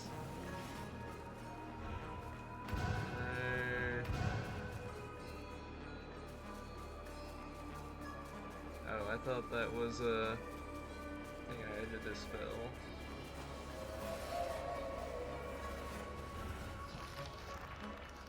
Looks like we gotta There's go through something here here. now. Upon close inspection, there appeared to be distortions, as if the air itself had cracked. Equally confused, the girl and demon exchanged a glance. That wolf is just up ahead.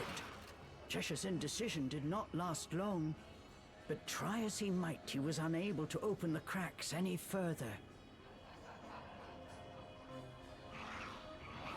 Try using magic to open it? Come on! We have no idea what's lurking on the other side. Cheshire gave a mocking snort at Ceresa's cowardice. I am not making excuses! Alright, fine! Okay, Ceresa. Just like you practiced.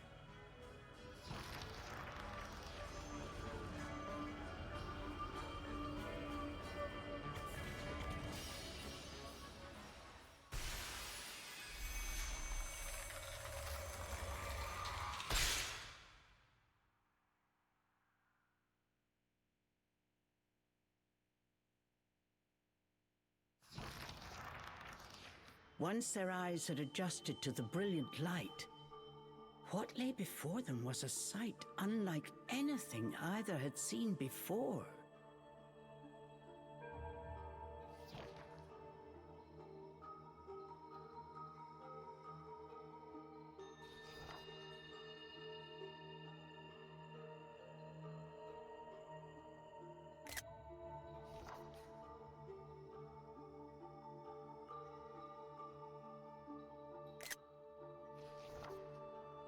Cheshire, I have a feeling we're not in Avalon anymore. Nice.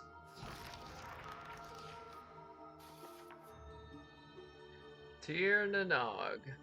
Tir Nanogs are the source of fairies' illusions. They can be found spread throughout the forest.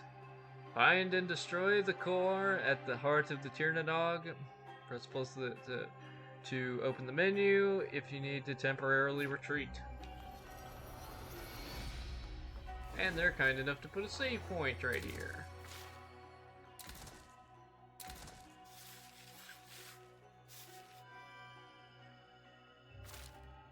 Oh wait, I forgot you can concoct from save points. Oh, I had totally forgotten about that.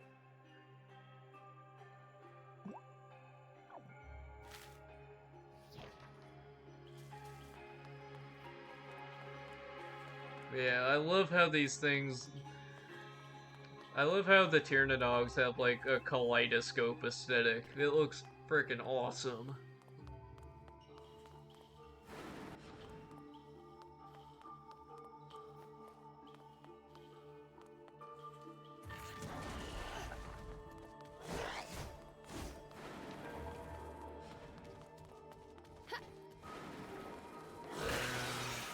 Ah. Cheshire, over here! Are you up here?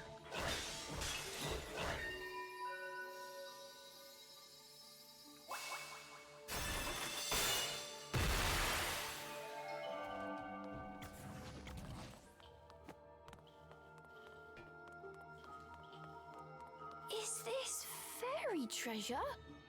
They'd be hopping mad if I stole it. Cool. Dun, dun, dun.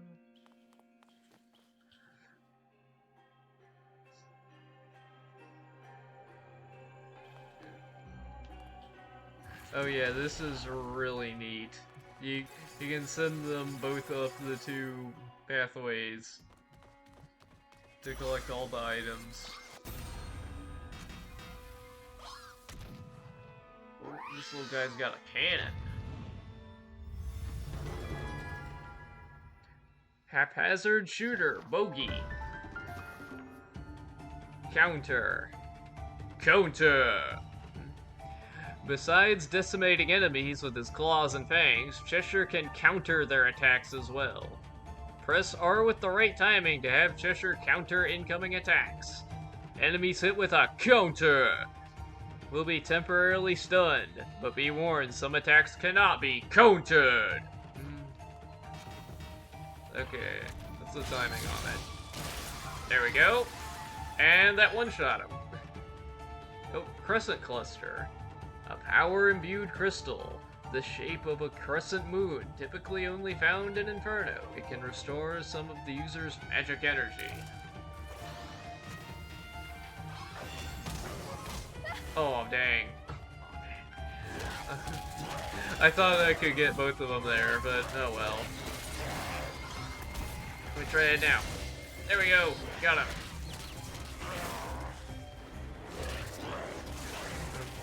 Let me bind that guy, so that way I can focus on him.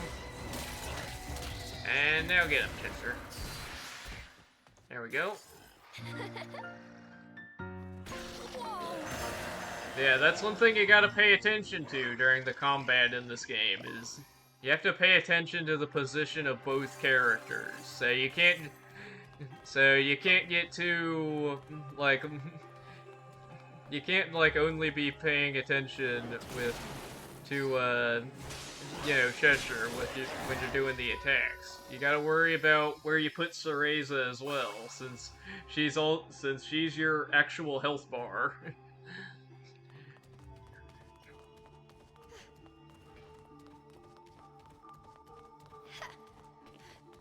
Okay, doesn't look like there's anything else around. Unless, maybe? Oh, there is.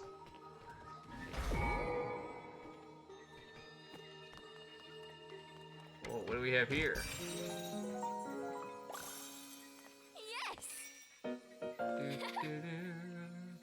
Is that another item? It is.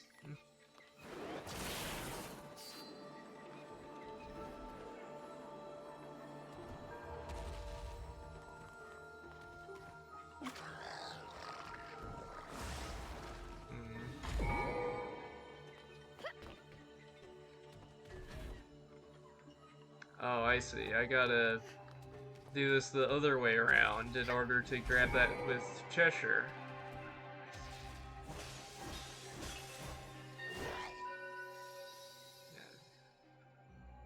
Very, very smart, game.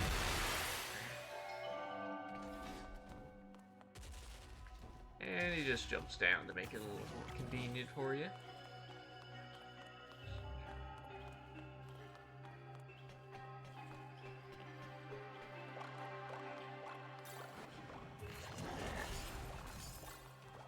Oh, another treasure chest.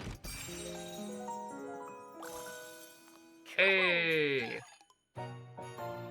Vitality Petal. A small jewel shaped like a petal, formed from the very life essence of the forest. Collecting several is said to increase your vitality. So these are basically your witch hearts for the game. They fully heal you and increase your max health. Or I guess since that wasn't a full one, that was like just a petal. So I guess that would actually be more of like a broken witch heart, which gives you like a piece towards like a full one. Yep. Every adventure game with hearts ever. Yep. And it's the exact same way in the Bayonetta series as well, since Hideki Kamiya is a big fan of Zelda. Hence why he also made Okami. Which, yeah, if you didn't know that, the creator of Bayonetta also created Okami. You can tell why I like both so much. Makes a lot of sense, doesn't it? Yes, look it up. Okami and Bayonetta are made by the same people. Hence why I love both of them so much.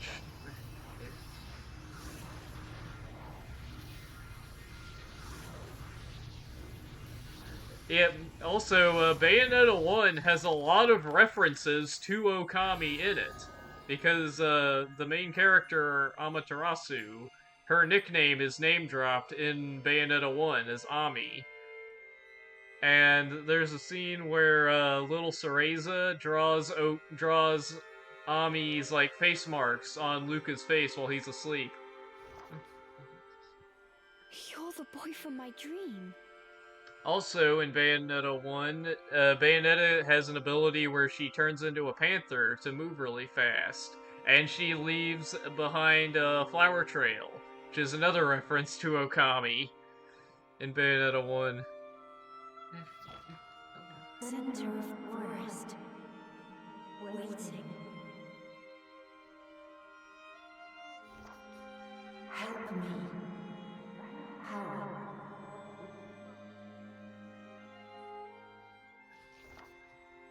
Okay. I just need to follow the White Wolf, right?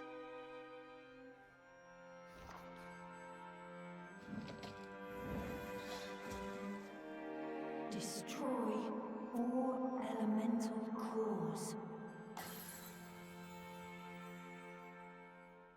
Yep, and since this game is a spiritual successor to Okami, of course we gotta have some element-based things that we have to find. You can do it.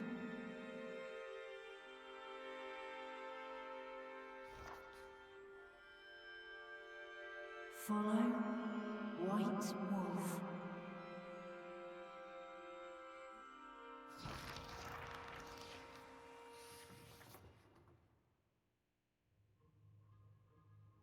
Chapter 3, The First Elemental Core.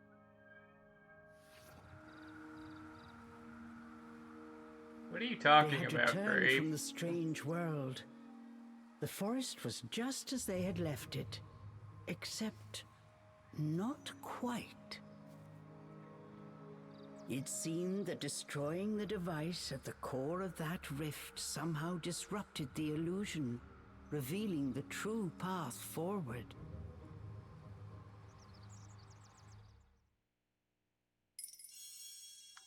And now we have the map. Yep, and Tirnanog complete. Working together, the two vanquished a Tirnanog in Jade Hill. Yet it still seems there are other Tirnanog in this region.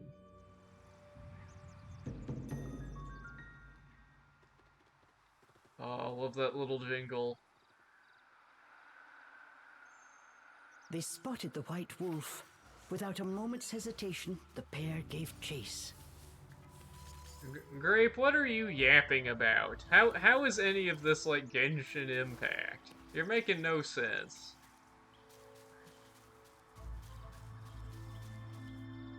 Oh, is this blocked off? Oh, sorry, Cheshire.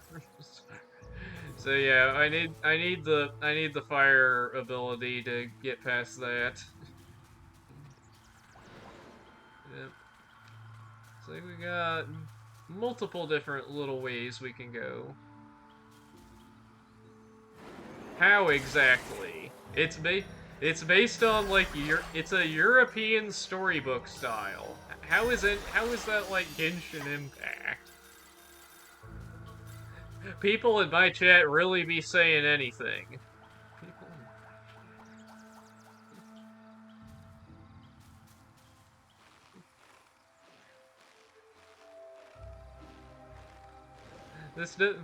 This doesn't even have any microtransactions, so there's no way it could be Genshin Impact.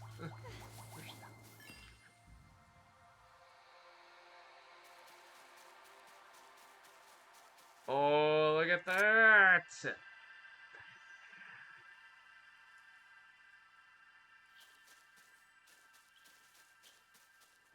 Oh, but first I want to get these items.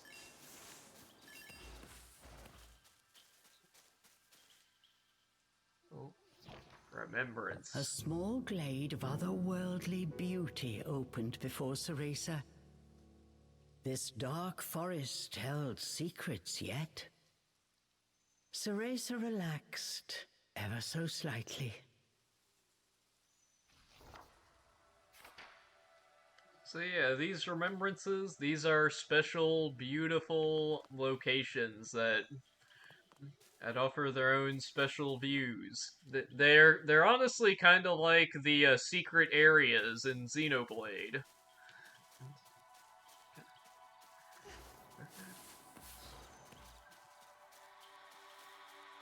Oh, is that a...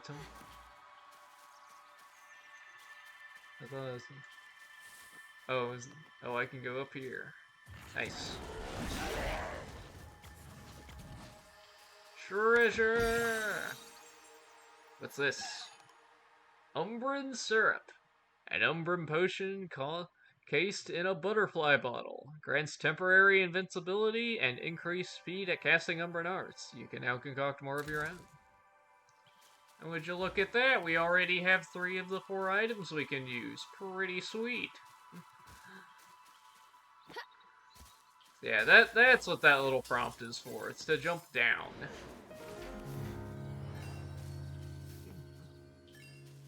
Yep, new sanctuary.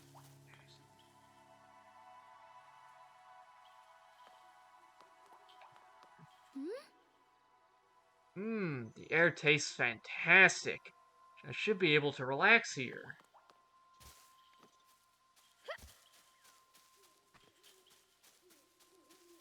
Ooh, what's over here? More items. Gimme.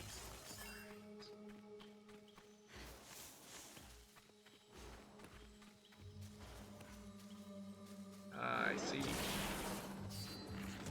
need to... Yep.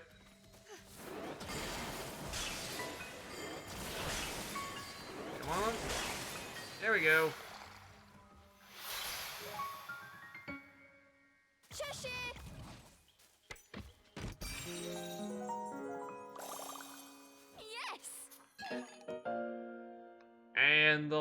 And our last item, Demonic Mist. Umbran perfume in a crescent moon bottle. Use it to temporarily give Treasure unlimited magic energy to perform skills. You can now craft more of your own. And there we go. We already got all the items. But now, whoa! Tiernanog! Hello!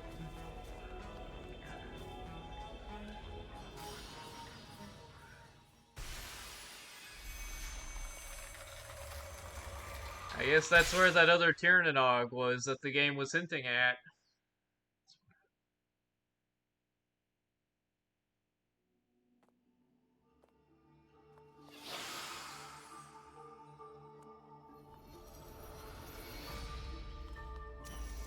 Prison of Thorns. Oh, combat. Bind and defeat all enemies. Enemies can only be damaged while bound. Use Thornbind and defeat them all. So, yep. These Tiernanog are basically this game's version of Alfheims and Muspelheims and Nibelheims or Niflheims in Bayonetta 1, 2, and 3 respectfully, which they're basically like little optional challenge areas, except the difference is that some of the Tiernanog in this game are required. Get him, Cheshire! Thornbind, and then... Right, it's R. I have to keep remembering that it's R to send out Cheshire. Okay, get you, and get him. So yeah, you can only hurt enemies while they're inflicted with bind in this challenge.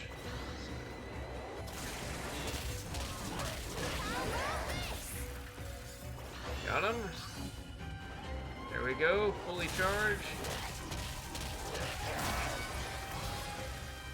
And looks like, oh, uh-oh, there's more. So yeah, we can't just, since we can't simply counter these enemies to kill them. Uh-oh. So yeah, that's what happens when Cheshire takes too much damage. He forcefully returns to his plushy form.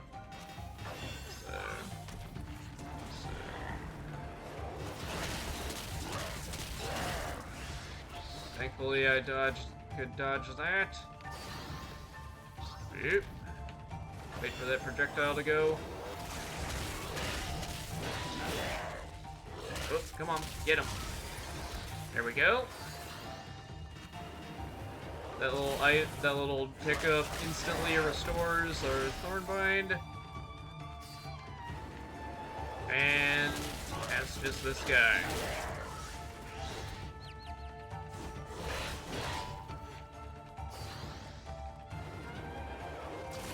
And finish him off.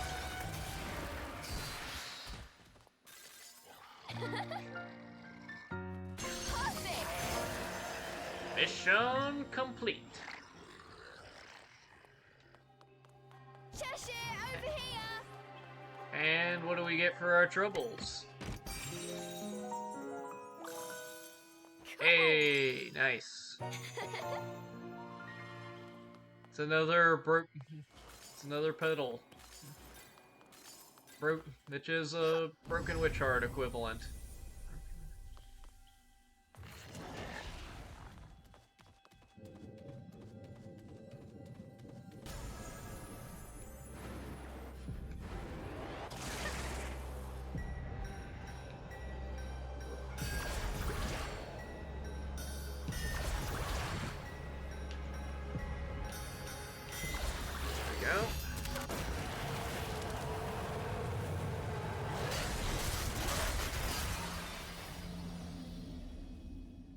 This looks so cool.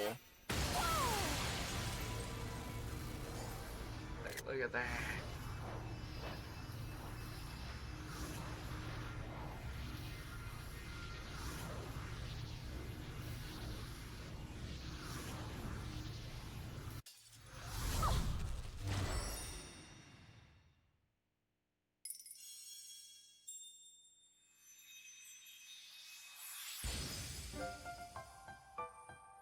Tyrannon complete.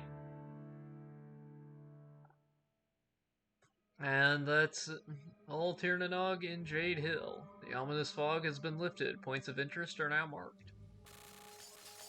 Very nice.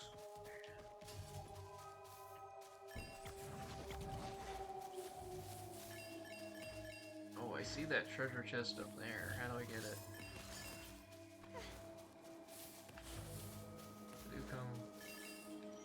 I do want to get these items too. Can't do anything over there.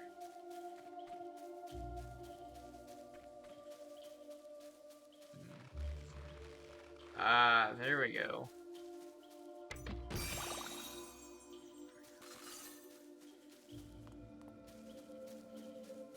There, we can't do anything with that mushroom just yet.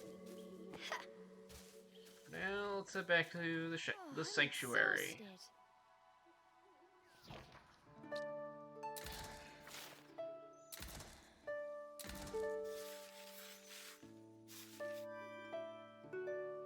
Yep, already 15% of the way through. Let's take a break. And then Tyrannog. Tyrannog. After completion, Tyrannoggs can be retried from sanctuaries. Go back and collect any treasure you forgot. You can also challenge Tiernanog time trials, racing for the fastest completion time possible. In time trials, you receive rewards for your performance. Keep retrying them until you get all the rewards. It's a handy little feature. But I think we're good to progress for now. Journals. Someone has left journal entries scattered through the forest. Pick up any find with L and read them from the archive. Another classic Bayonetta staple. Journal entry archives that detail a lot of the lore. Very classic Bayonetta tradition. Oh, gimme. What do we have here? Umbran Apprentice Diary number 1. You are forbidden to enter that forest. Yeah, I know, but sometimes you gotta do what you've gotta do. Besides, I'm already inside anyway, so no turning back now. Going to do what I came here for. I suppose I may have rushed into things just a little bit. I probably should have brought some more food and a few more essentials. But I can't start getting down on myself already. I'm from a long line of powerful witches. I'll be okay. I need to have more confidence in myself. The first thing I realized as I started exploring the forest is the importance of a place I can set up. I can set up base and recuperate. You never know what will be waiting around the corner here, so I need to stay well rested and alert. Fortunately, there's plenty of wood around to build with. Even this weird red metal too.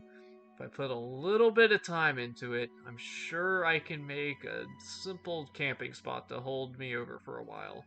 Oh, I should probably find a cauldron for some concocting too.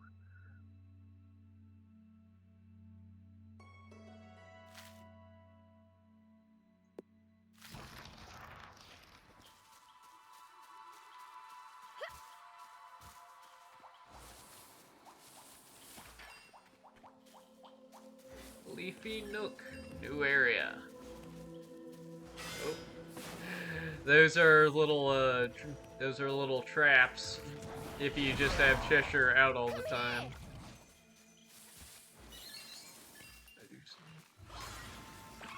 Uh-oh, enemy.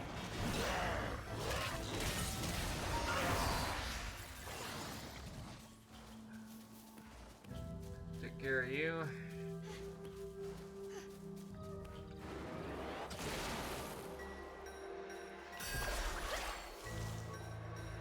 Oh, it's there and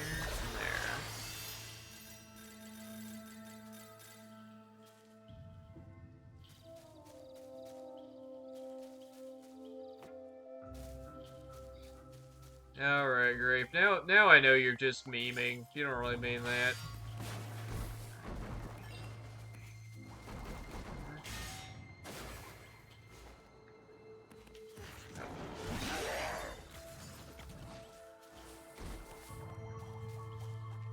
Let's see, that's the way forward.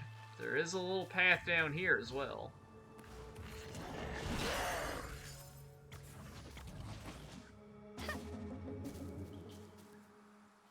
Ooh, look at that.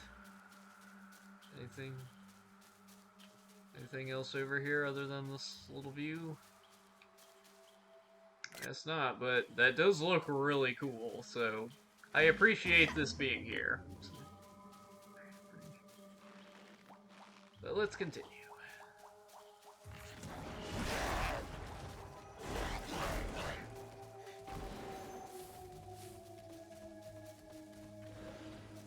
Okay.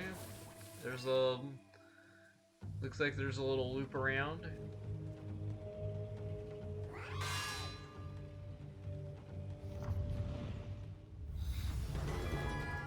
A devious trapper, leprechaun.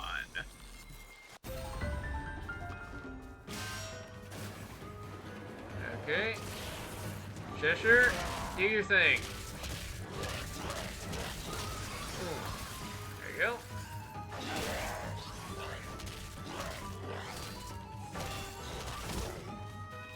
Okay, I'll trap you and focus on this guy. Oh, dang. Come on. There you go. Oh. Well.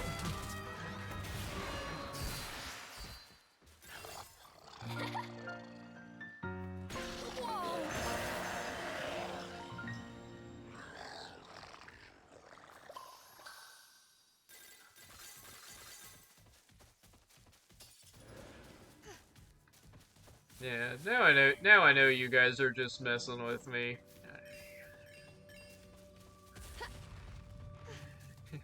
You're doing the classic thing of, oh, the streamer likes this, that means I have to dislike it. If a streamer likes something, that means I have to meme on it and say it's bad.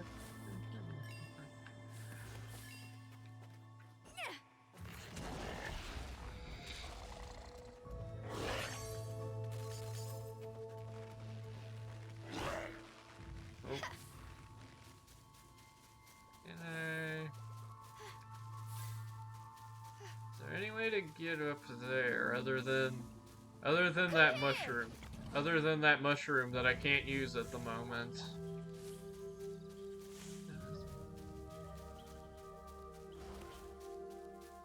I think I need that. Oh, whoa, hang on, I wanted to climb this ladder first, game.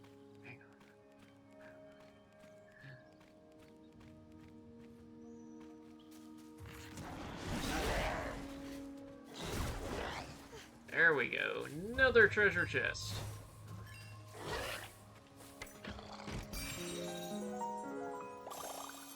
Yes.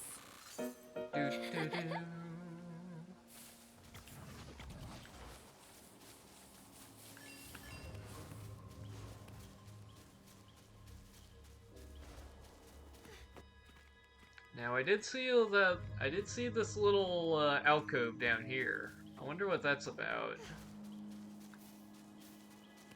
Can I... Okay, I got that thing. What's down here? Oh, hang on, this is water. I don't think I can do anything there just yet. So, the Tiernanog it is.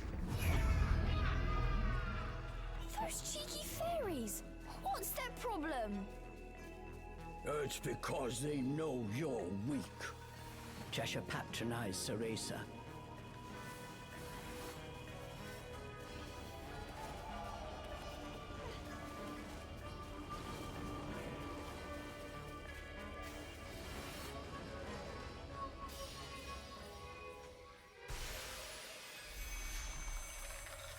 Are you talking about the Tiernanog grape? Is that what gives you that vibe?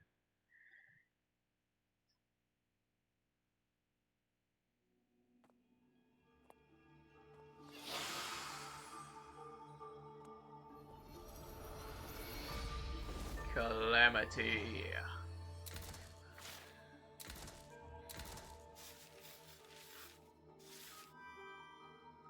16%, and we're only what, like 2 hours in?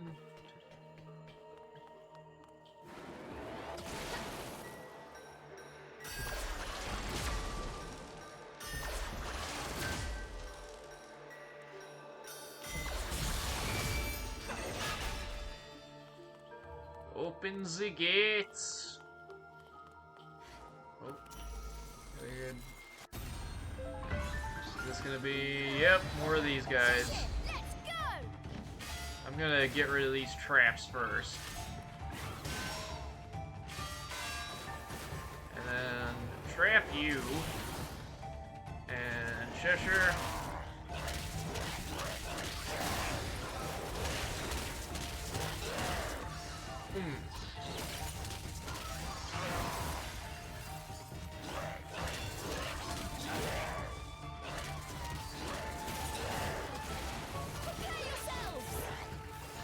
Actually, I can recall him to bring him closer to where that guy is.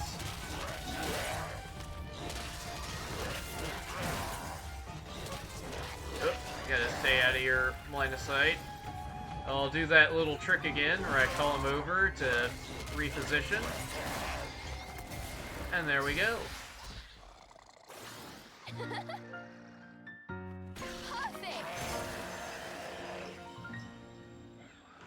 Did you ever get an execution grape before? Grape, if you're talking about the ranking system that's in the mainline Bayonetta games, no, the execution ranking system is not in this game because it's more casual.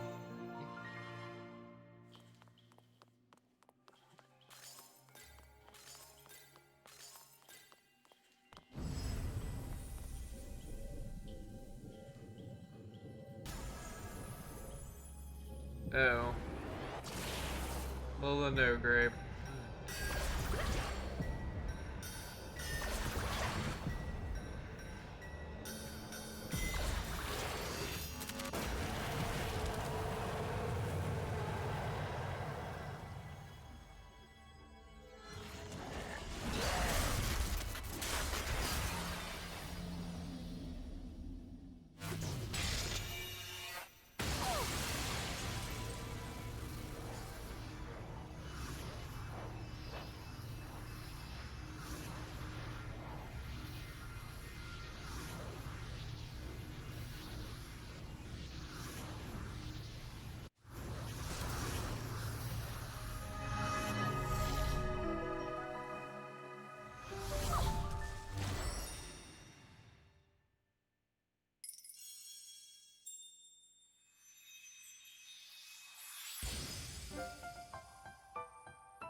Wait, what?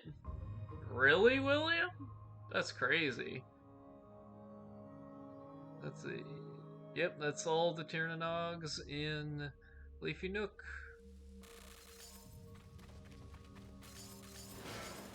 And hey, would you look at that? There are those wolf tracks on the little bridge that the game alluded to earlier when we passed under it. In a nearby grove, there was a place illuminated by moonlight.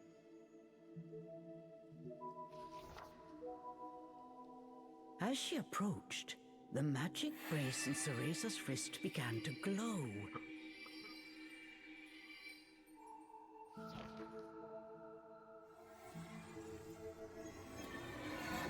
So, I have finally found you, Cereza. And look who it is. Morgana? Well, yeah, Grape, that's kind of on purpose. She is a witch, after all. and an outcast adult witch. She's kind of supposed to be creepy looking. Ceresa blinked in disbelief as the ghostly figure of her teacher appeared from within the moonlight. Thank goodness you're safe. When I realized you'd gone to the forest, I was beside myself with worry.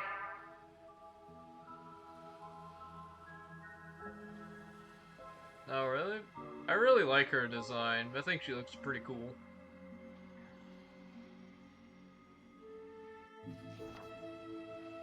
But really, Cereza, to enter the forest despite all my warnings. You even made off with my magic brace. Just what were you thinking? I like the spider motif that she has, which is actually an important detail to remember for later.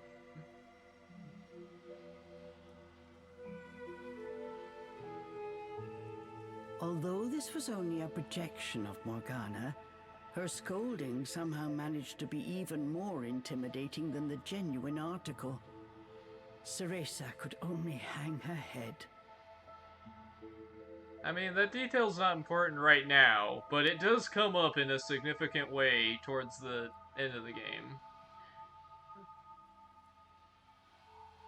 I am looking forward to a thorough explanation once you're home safe. But I'm afraid escaping Avalon Forest will not be easy. Morgana's expression was grave. She explained how the fairy's magic turned the forest into a labyrinthine trap, one in which Cereza was currently ensnared. This ancient enchantment was so strong, even Morgana herself could not easily break it. For now, all I can do is support you from afar. I will begin researching ways out of the forest.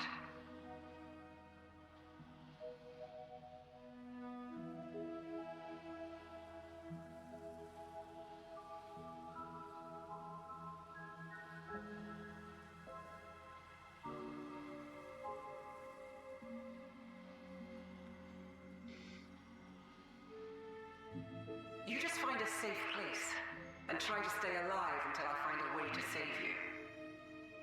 Don't worry, Morgana. Look! I was able to summon a demon of my very own. Is that... You summoned a demon into your stuffed toy? Cereza... Well, it will have to do. If you are able to wield that demon, your chances of survival will increase greatly. This forest belongs to the fairies. However, if you search carefully, I am sure you will find objects that will help you develop your magic abilities. What about these sparkly things? I've picked up a bunch of them since I've got here. Yes, that crystalline structure is a stable source of magical energy. If you feed it to the demon, it may awaken some new powers. The light of the moon began to wane. With it, Morgana's visage grew faint. It was as if the forest itself conspired to impede their plans. Cereza, listen well. Demons are weapons which we witches wield, not friends to be cuddled. Remember to treat them as such. The remaining moonlight faded, and Morgana disappeared.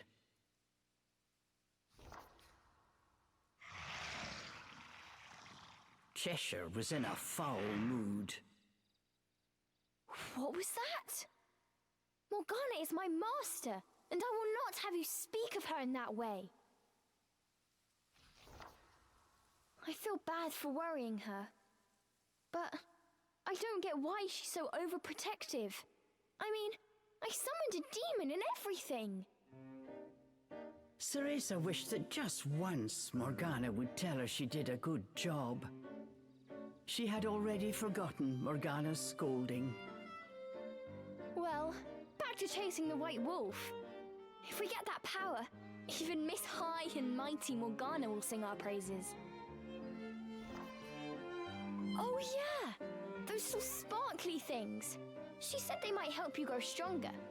I wonder what that means. What is this? In one corner was a rock, polished to a shiny finish. This would make a good substitute for the mirror she used when training. Hey! Without Morgana breathing down my neck, I might be able to get in some good practice. Worth a try.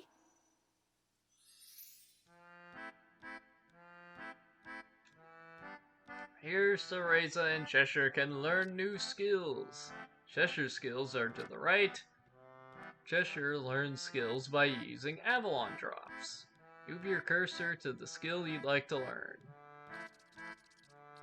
Now, I love how the cursor is like a little Cheshire face. It looks like Cheshire in hug mode when you extend him out. Charge Strike. Hold ZR to charge power.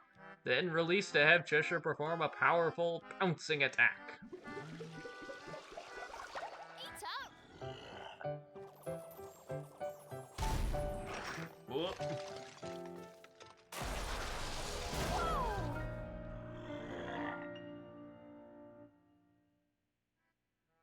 Cereza's skills are to the left. Cereza learns skills by using onyx roses. Try out lots of different skills. Alright.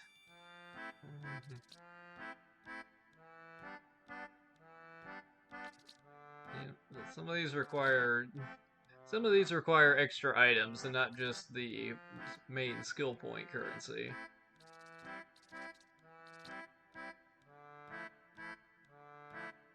Oh yeah, plush. Oh yeah, I remember this. You can just extend him out and have him just punch the enemy as a plushie. That's cute. Oh yeah, definitely want to get this, the chomp. So if an enemy is weakened, you do a charge attack and he just eats them, finishing them off instantly. That is extremely useful.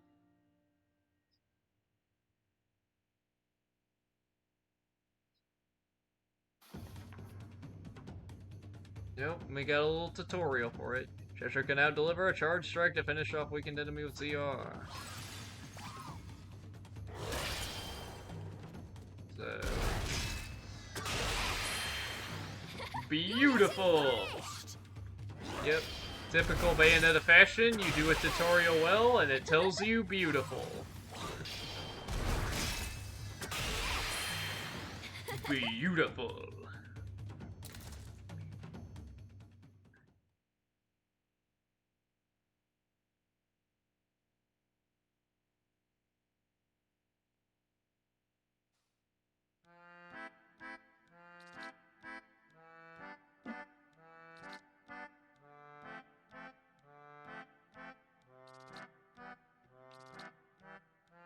Let's see. Use it in on the right stick to evade with Cheshire? Sure. Oh wait, there's also this. Thick Skin 1 slightly increases Cheshire's vitality.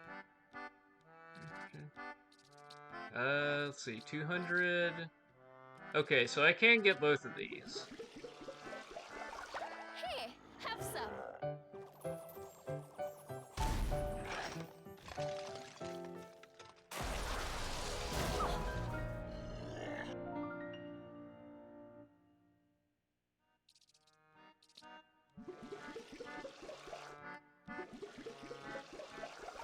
Eat up.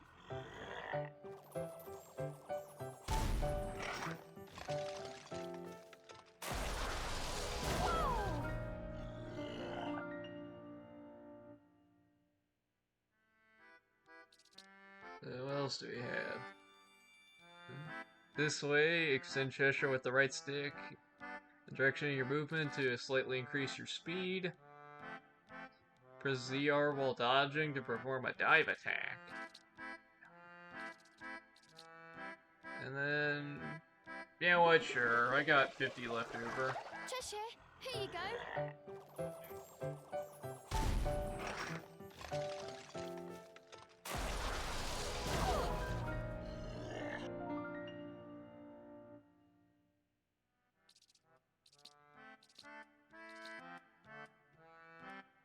That tickles.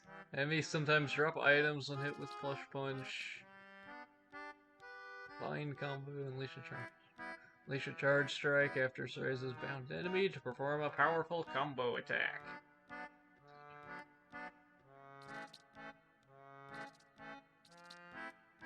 Okay, so that's all the ones we can do for Cheshire right now. How about Cereza? Witch Pulse, Thornbow, Magic Share. Well, I have... yeah, well, I haven't spent anything on Cereza yet. I have to do that now. Increases the rate you recover magic. Slightly increases the speed at which the spell cooldown gauge recovers. Successful Thornbind recovers a little magic. And dodge with it on the left stick. While casting Thornbind on an enemy, their movement will be slowed. And hold more items. So I have 650. Honestly, slowing enemy movement speed is really good with the Thornbind.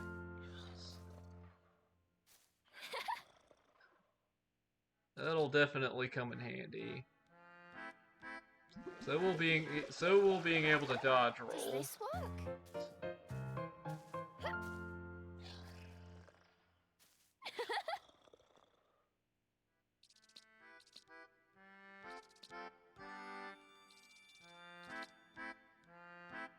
And then is that all I can? That's all I can do for now.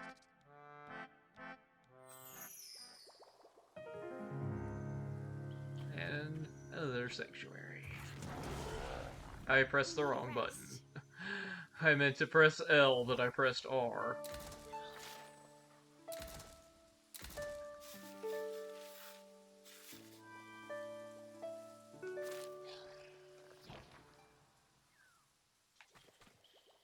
Oh, but nobody returns automatically. Nice. Oh, hang on. I thought I saw something over here. No. Oh no, not yet. We don't have the water ability just yet.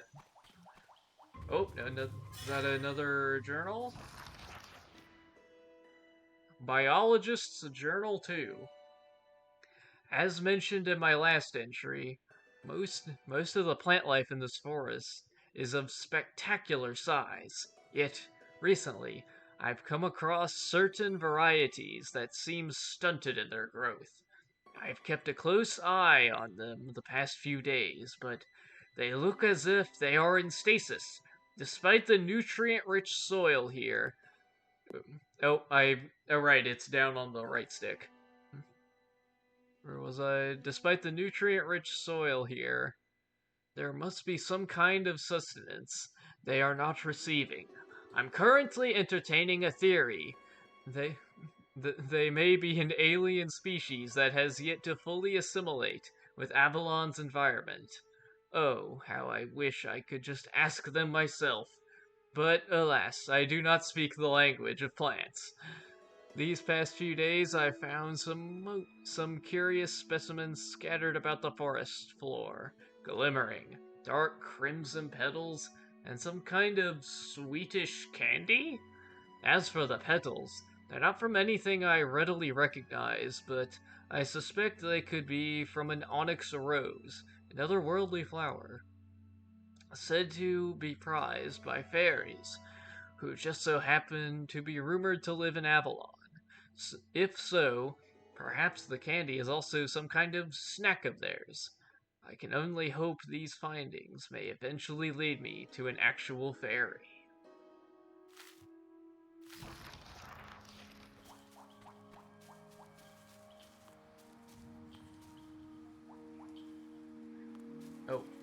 Oh, I see. There's a little branch to Irvine to cross. Oh boy. Nope. Oh, come on.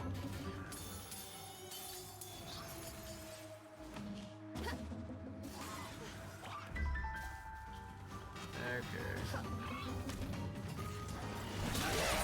Take care of you.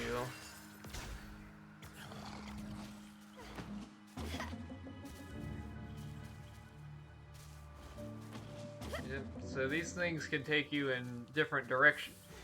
The little door stopper things, as you can see, take you in different directions based on what angle you approach them from.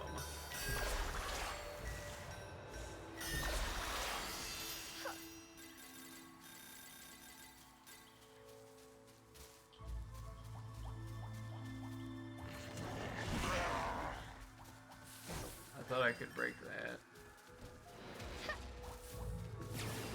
Oh boy. Giant lasers.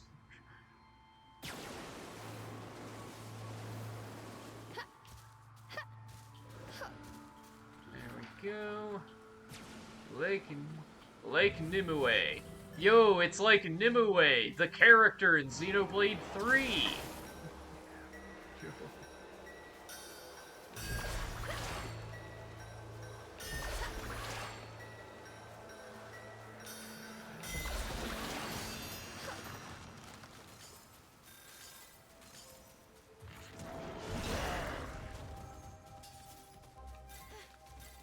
Can I... What do we have here?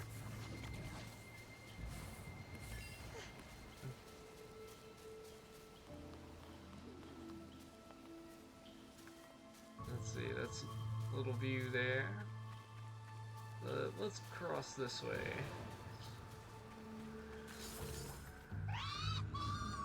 Oh, there's the wolf! Well, it looks like he's in trouble.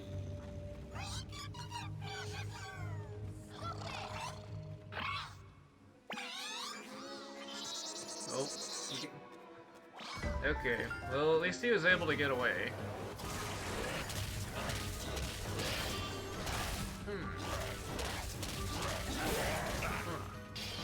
Okay, jump him! Yeah, there we go. Got that counter. Let's go. Where you at? Got him.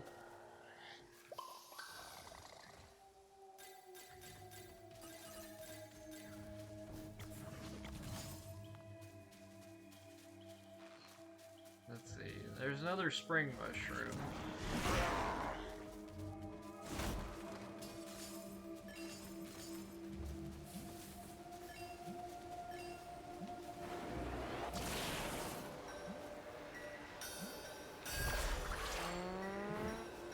Oh yeah, I love the noises these things make.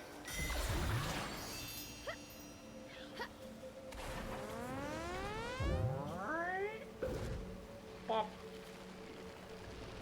And then it goes back. Pop.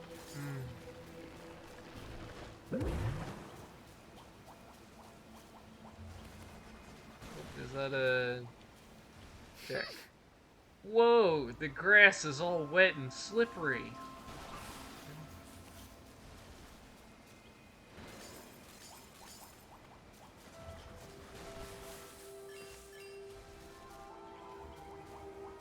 Oh, I see. We gotta use Cheshire to break those first.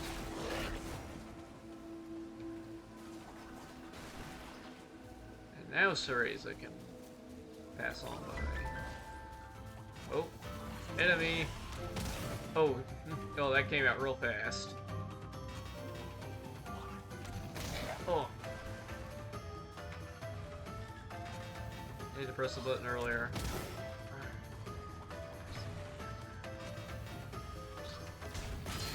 There we go. Oh, that didn't hit him for some reason. That will.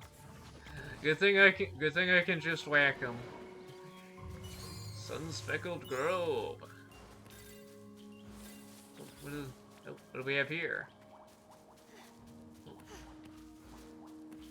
Oh, I guess I was supposed to keep hitting that thing with the Cheshire.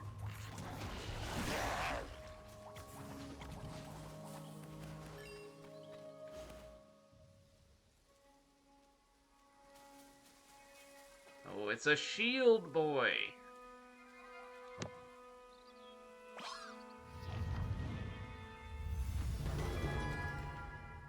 Siren, oh, it's Stern Defender, Spurin. So, the way we deal with the shield guy for now is we bind him and then attack him from behind. Okay. There we go. Now let's charge attack. Oh, another one just showed up. Oh, I need to move Cereza out of the way.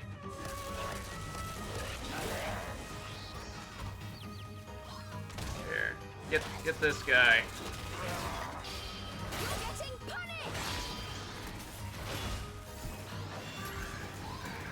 Oh, there it comes.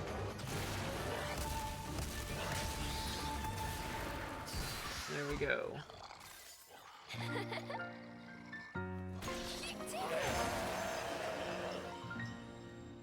What are you talking about, Grape? I didn't see Spring Man anywhere.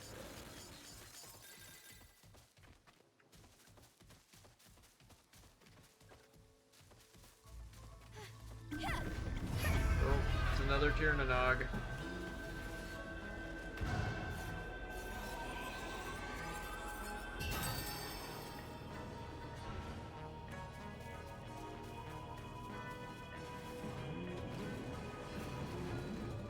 Oh, I see. Gotta use this to get by.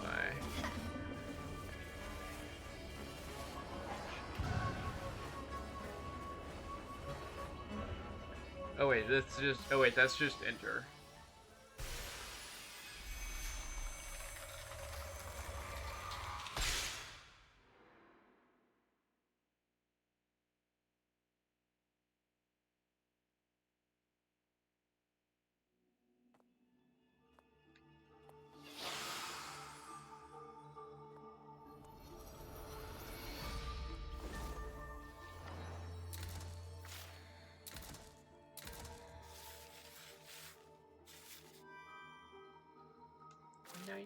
%.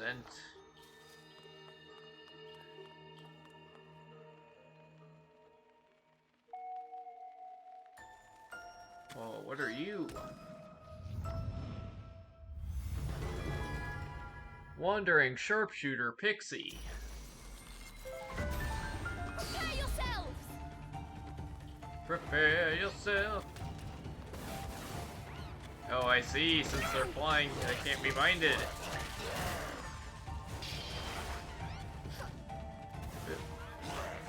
Gotta wait for him to come down.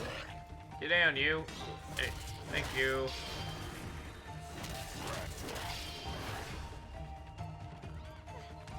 Stop it! Come on. Get down here. Dang. Okay. Oh, dang. Got back up right before I could chomp him. Come on.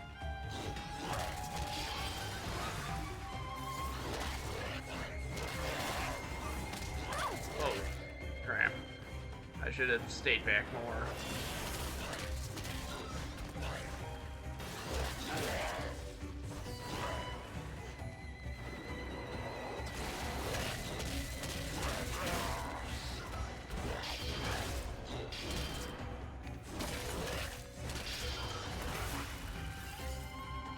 Alright, now it's just you.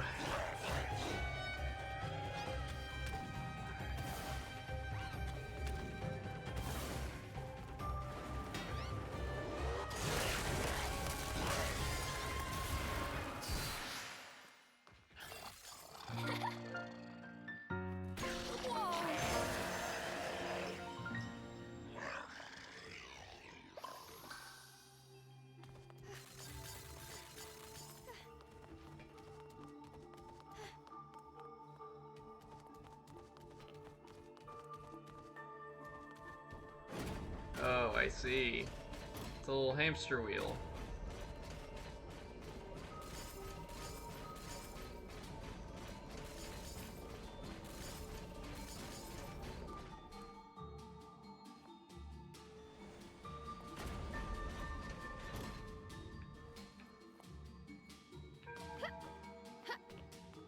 Yeah.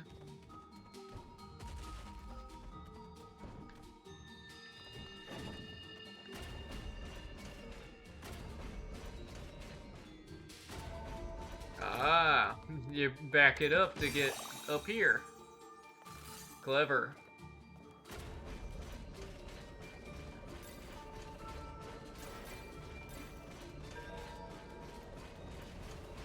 Whoa. Oh, crap. Should have been a bit more careful there.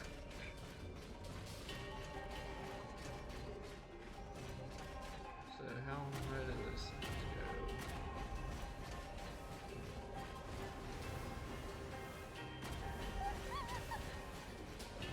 Okay.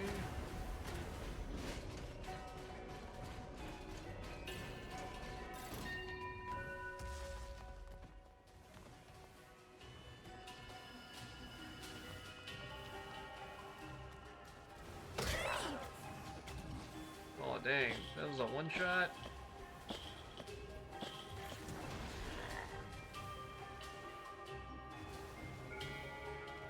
Okay.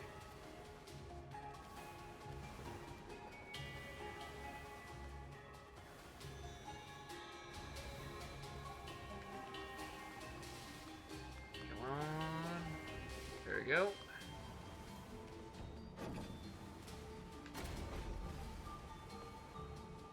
Now we gotta use Cheshire's little contraption as a shield for Cereza.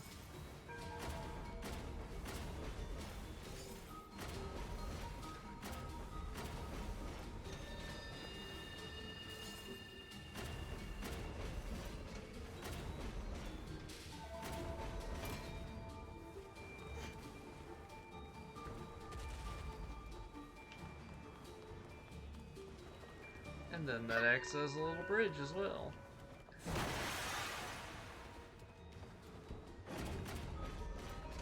See, aren't the puzzles in this game cool? Oh, I can. Oh no no no no no no no no no no no no no! I also want to grab these items. So how low does that go? Down there.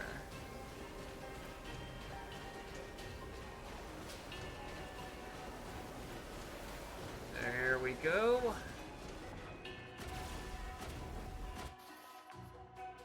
Flying enemies. Some flying enemies are very weak and can be defeated with only a thorn bind. And you just trap them and then they fall to their deaths.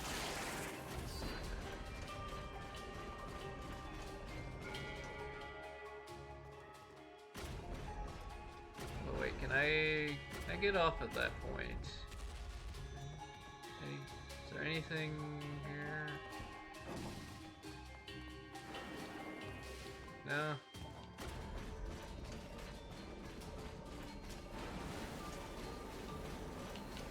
No, no, no, no, no, no, no, no, no, no, no. There we go.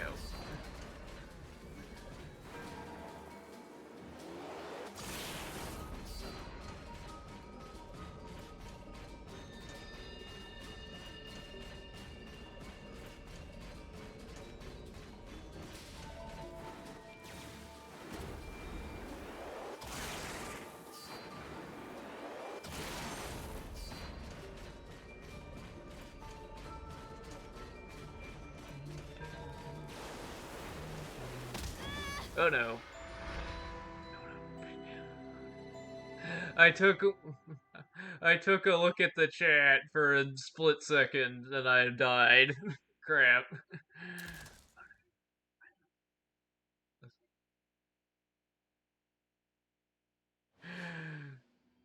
You just... I saw a new message in chat, went to read it, and got distracted and died. That is such a classic streamer thing to do, isn't it?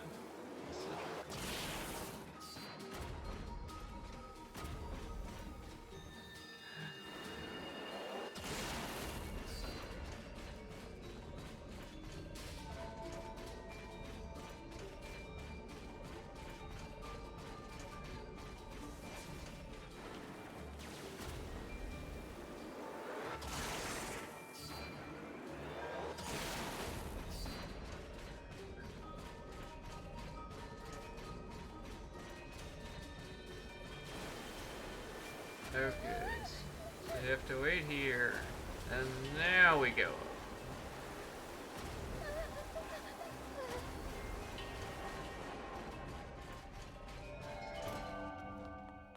Treasure!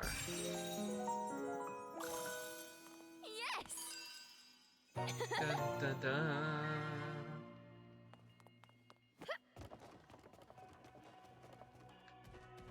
Oh, we gotta lower it.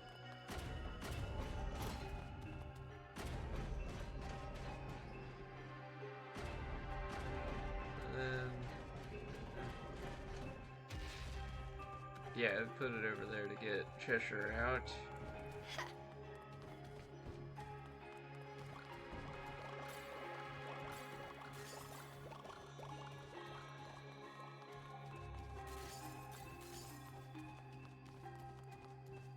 I want to make sure I get all of the items before going. You can never have too many items.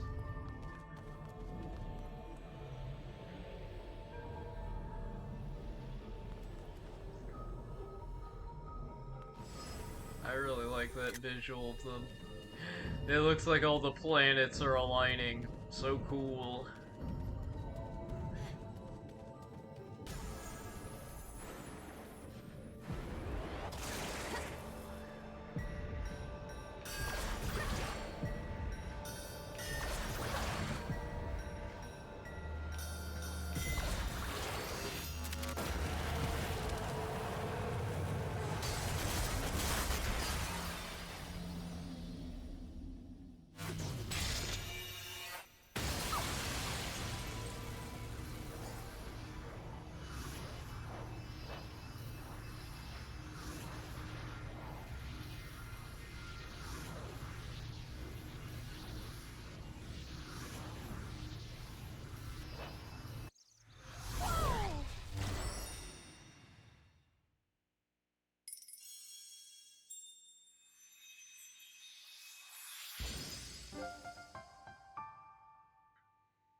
Oh, there's still one more Terminog in this region.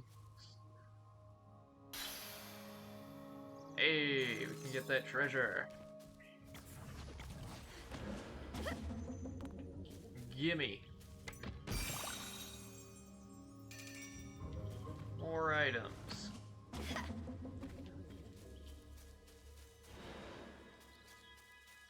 Oh, is that another journal entry? Umbran Apprentice Diary 2. In Avalon, no matter where you go, fairies are running the show. Those creepy pockets of fog here and there seem to be their work too. I think being in it makes them stronger too, because I tried giving one a good wallop with a stick when I was in there, and they didn't even flinch. That doesn't mean it got the best of me, though. Hey, I'm an Umbra witch after all. I used my magic to shine some light, and the fairies seemed to get scared and ran off. To be honest, it was dark, and I was just trying to light up a path to see where I was going. But all's well that ends well. Now I know their weakness. I think I figured out how the fog works too. Inside, I found a spot that looked like a big crack in the air itself. The fog was pouring out of that crack. No mistake. I'm sure if you checked out what's beyond that crack, you'd find what's causing this fog in the first place. Not that I'm about to test that theory myself. I'm not that brave.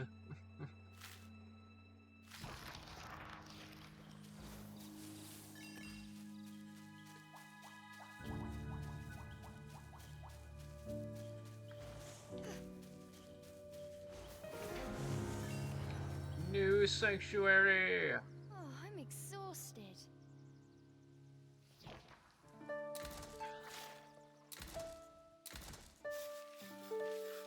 Don't be a delinquent, make your saves frequent. And if I'm not mistaken, we should be getting pretty close to the first elemental core. Now, can I get any more upgrades? Upgrades, people, upgrades!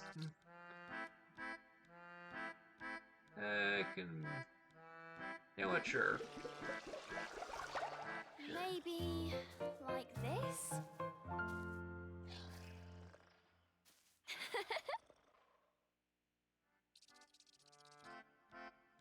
And then I have 187 Avalon drops. I don't think that's enough for me to get anything from Cheshire. Alright, let's continue.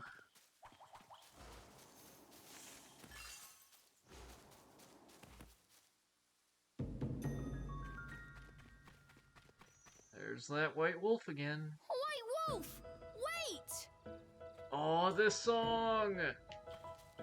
I remember this song.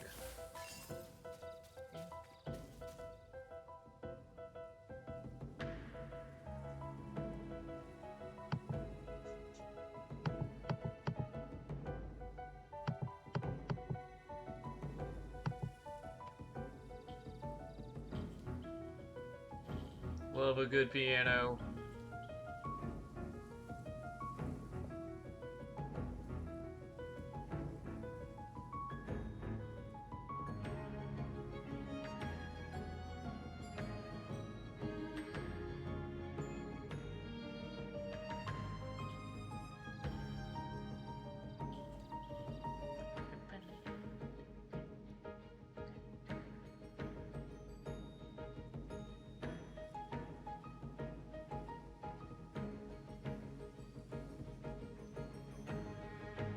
And Platinum Games always knocks it out of the park in the soundtrack department.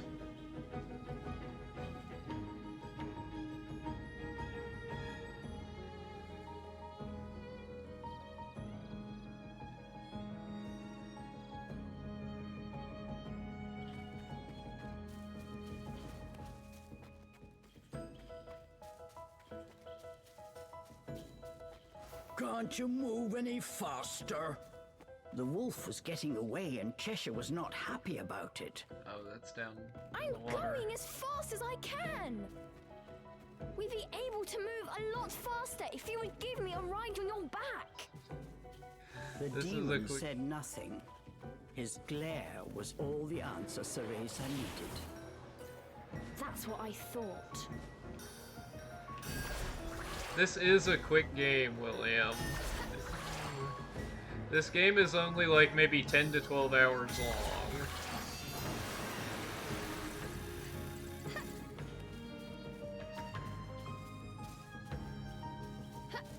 However, I do want to look for secrets and stuff. Like this treasure chest.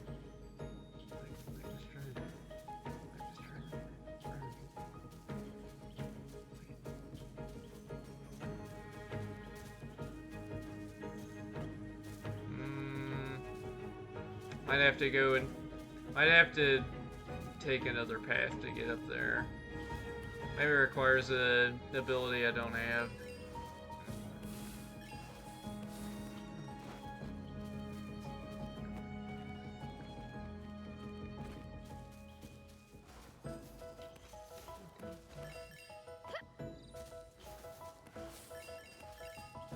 Yep, I think we are approaching the first element core.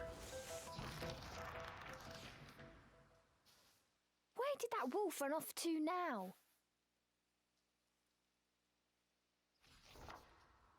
What's that over there?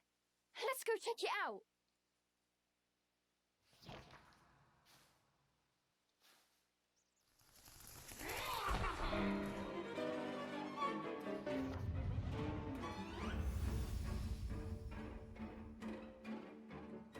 Stalwart Guardian. Foam Harrock? All of a sudden, a tough-looking fairy appeared out of nowhere. Cereza was startled, but tried to regain her composure. Why don't you flock off already and leave us alone? Hehehehe. Yo, flock off. That's another Bayonetta 1 reference. And she says, "Flock off, Featherface." Cheshire let out a sigh as he pushed past Cereza to face down the fairy.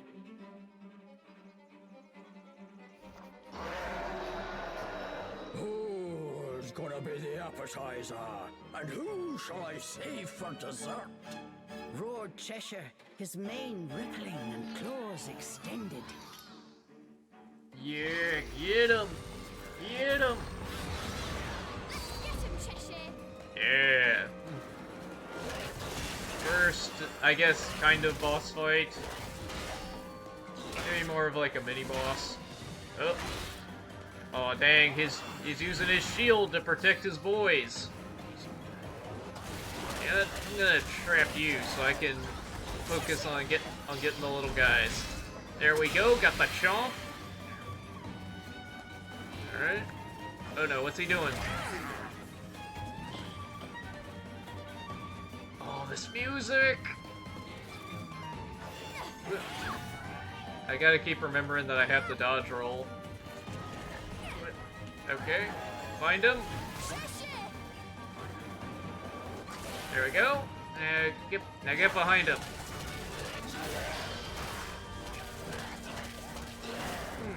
There we go.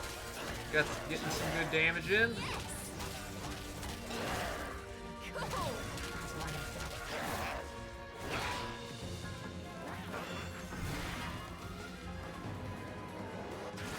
Go. Oh no, he's summoning more boys.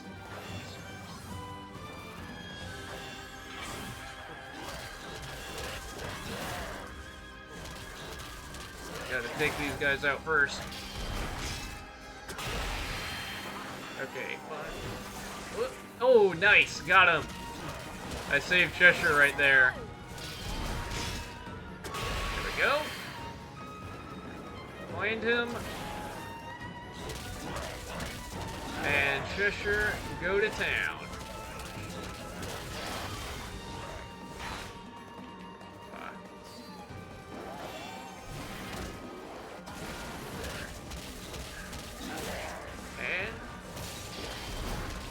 And you're done. Oh, love that finisher. He just shakes them around in his mouth, tosses them up in the air, and then chomps them like Jaws. The path continued to a line of arching trees which had grown together to form a tunnel. Could it be that the fairies were... Hey.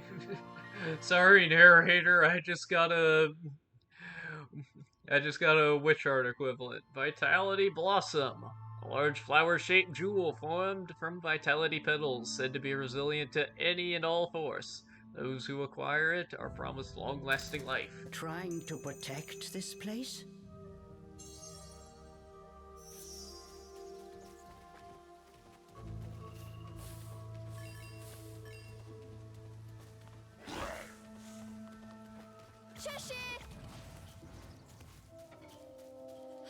Oh wait, is there anything in these pots? Yes!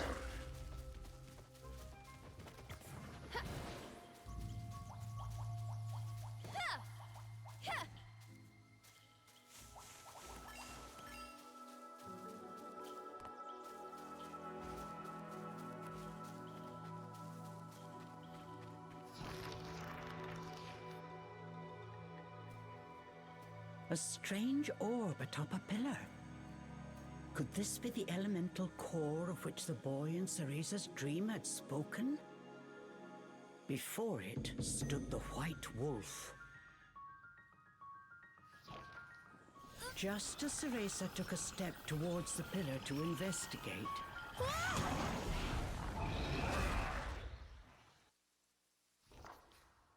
Wait! What are you doing?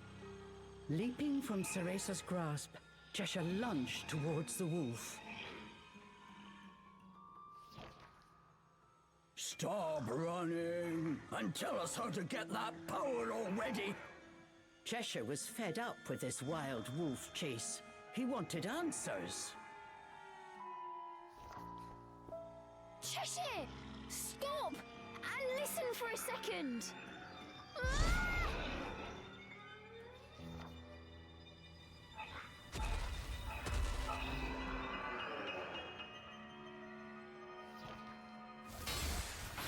Missing his mark, Cheshire's claws struck the elemental core instead. All was quiet until...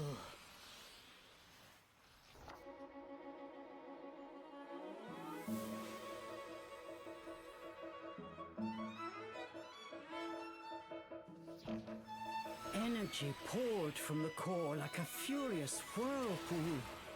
Standing in its midst, Ceresa felt a strange power flow through her. What was that? I feel funny. Don't hold power, girl? Cheshire roared his protest.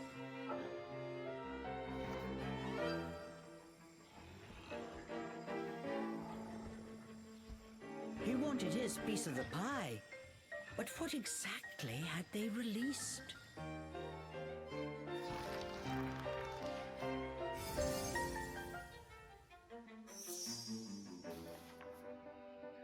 Wood Cheshire.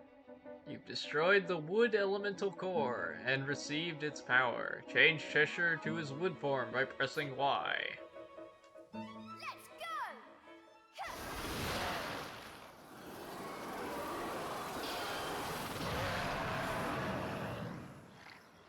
Awesome! The pair had gained a new ability. Is this it? I can go home now? Cheshire asked excitedly. No, this is something different. We need to smash 3 more of those things before I can send you back. But I'm sure this power will come in handy for something too. I know. That is why we're following that wolf in the first place.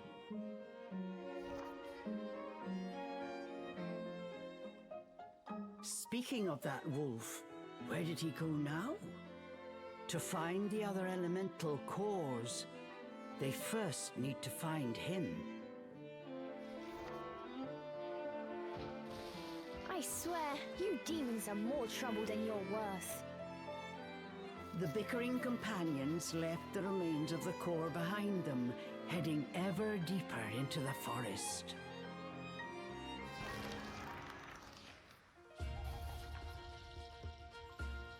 Oh, another banger track? Wood Cheshire can use a wood attack with ZR. Its massive power should give you some leverage in battle. Be sure to use it. Wood Cheshire can also extend his tongue to grab objects with R. Hold R while grabbing an object to drag it. Note that elemental skills drain the magic gauge. Keep watch of the gauge above Cheshire's head and switch between switch to hug mode to recover. So as the game is stated, we get more elemental cores, we gain more forms for Cheshire. Cheshire, over here!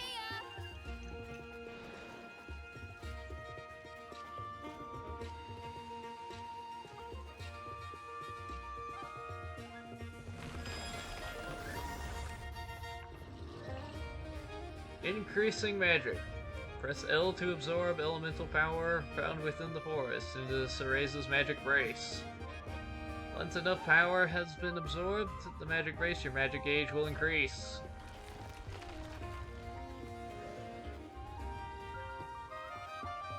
There we go. So yeah, that's our main way of increasing the magic that we can use for Cheshire.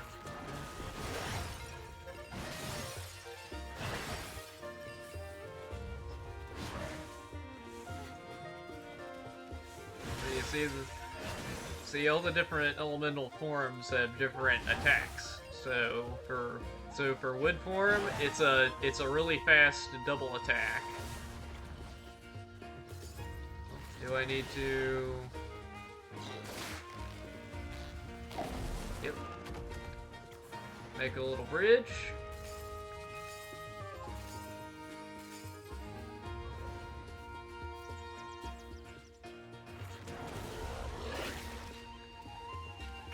Oh, do I need to...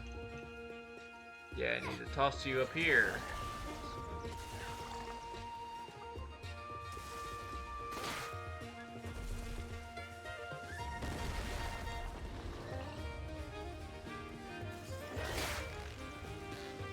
And make another little bridge so Cereza can get across.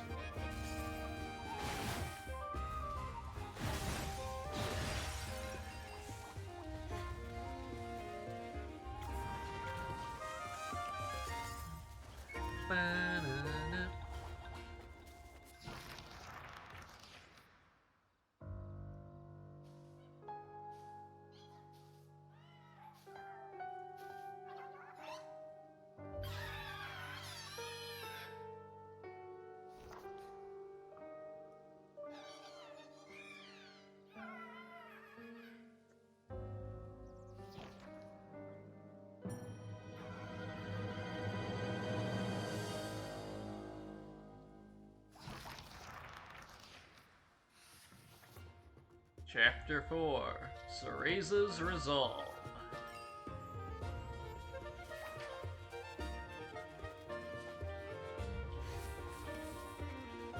Now I did want to see what was over here. And it's a treasure chest! Yes! More onyx roses.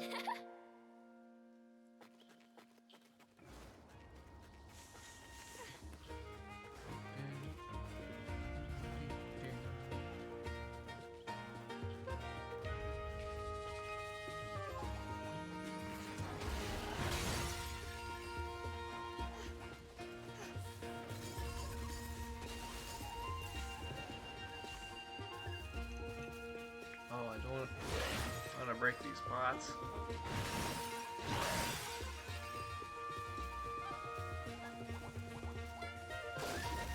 Oh, is this an absorb? Yeah.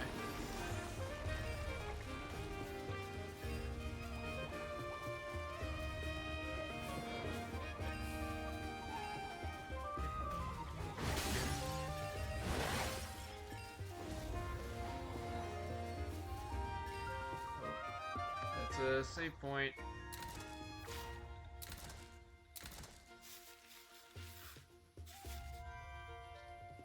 %. See, I told you this game was short. Oh, I can toss you up here.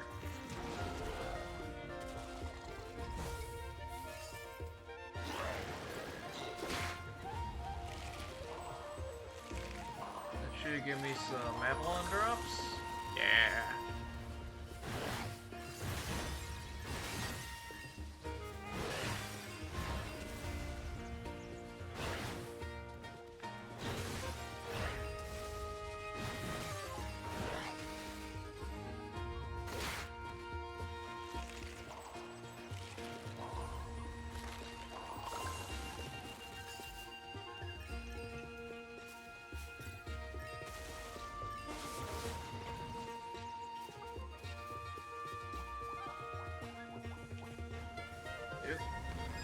I got lucky there.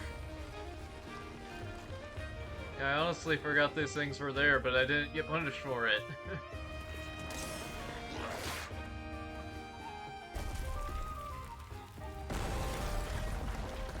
Now, what do we have over here?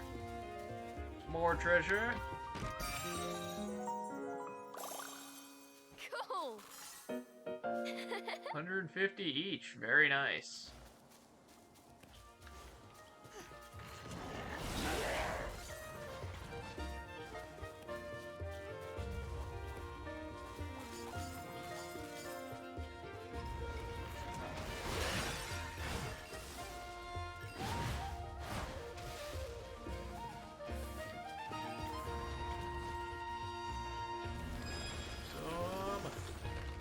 And now that we have Winchester, we can now use his tongue to pull the shields off these guys and throw it back at them. Tug mode: the magic gauge will replenish gradually. Switch modes when running low.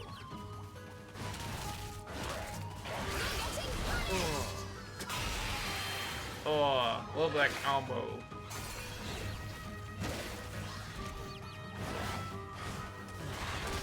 Yep, he does 2 quick slashes and then a dive.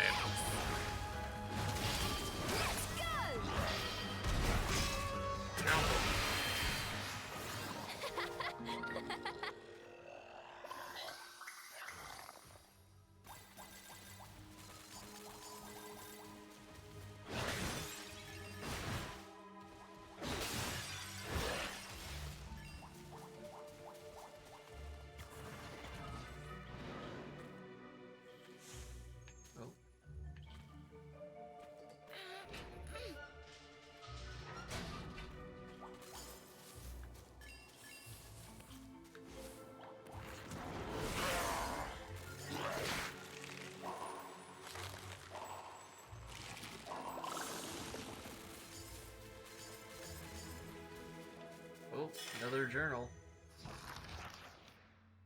Biologist Journal 4. I discovered what is likely the remains of a campground within the forest. Perhaps I am not the first human to step foot in here. Even more curious, on the ground nearby, I found a crumpled flyer. It was advertising a circus of all things. Don't tell me that someone had the idea to set up a circus in here. I apologize.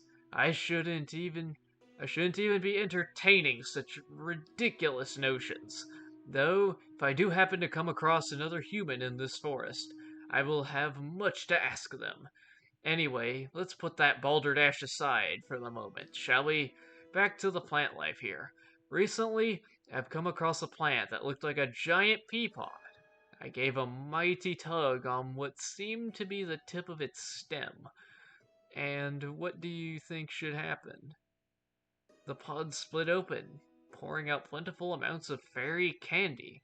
Could this sweet, glowing candy really come from a plant like this? But no, I remember seeing the same candy produced by other plants here as well. Perhaps this candy is some kind of purified crystalline energy that the ecosystem here generates naturally. And could that mean this sweet excess is actually full of forest nutrients? No wonder the fairies love it so.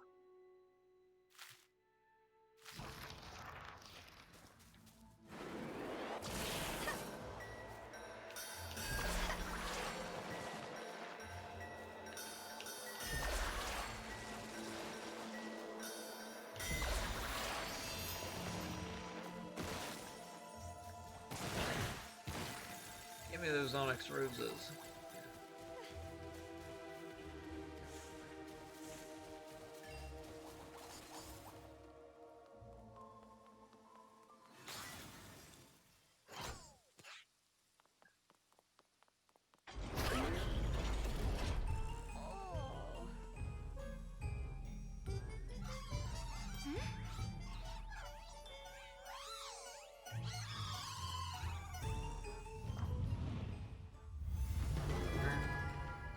Apprentice Clown, Amadon.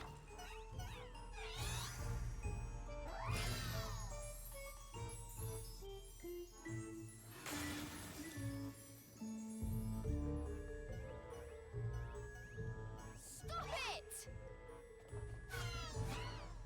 Give me a break.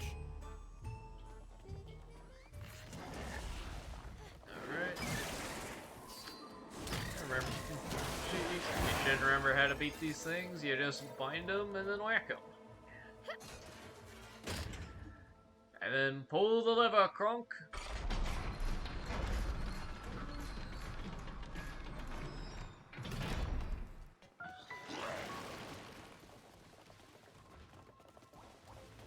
And now we use Wood Cheshire to pull the other end. Oh, do I need to... There we go.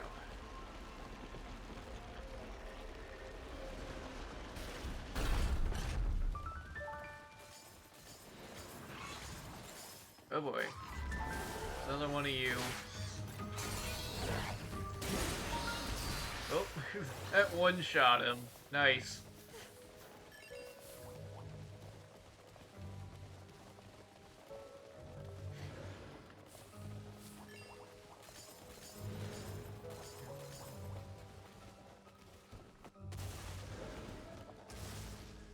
Oh, what do we have here?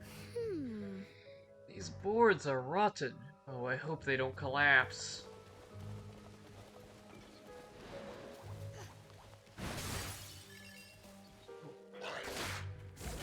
Oh. Oh wait, I can grab the pots with his tongue. Oh, I didn't know you could do that. That's neat. Yeah, you can also tag those things.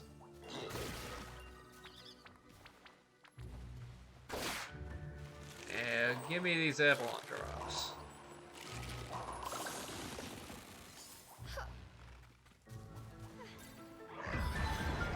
Oh no. What happened? Oh no. Some enemies tried to ambush me.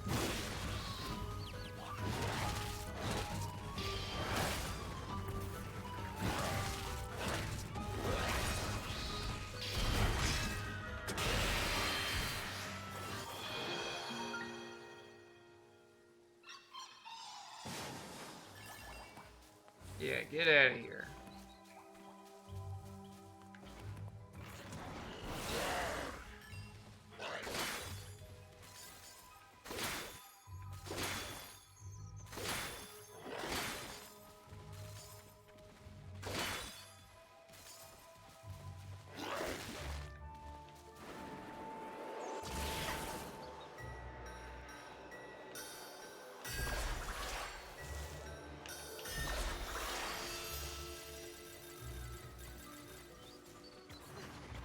What's over here? Oh, we can't get over here just yet.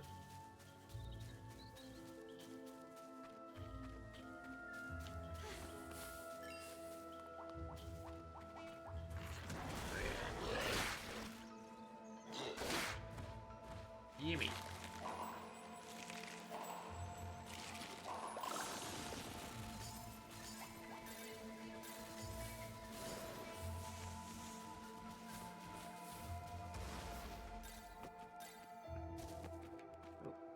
Yeah, sure. Come back here.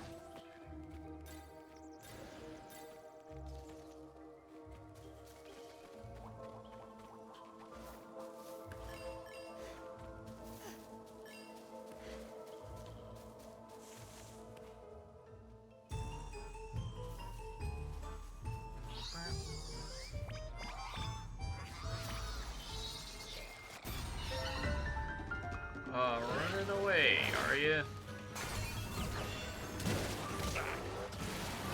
Alright, Cheshire. You know what to do.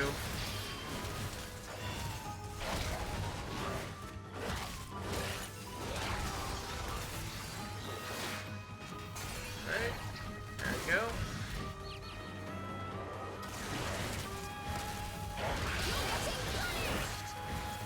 Oh dang, that one's tried to snipe me. There we go.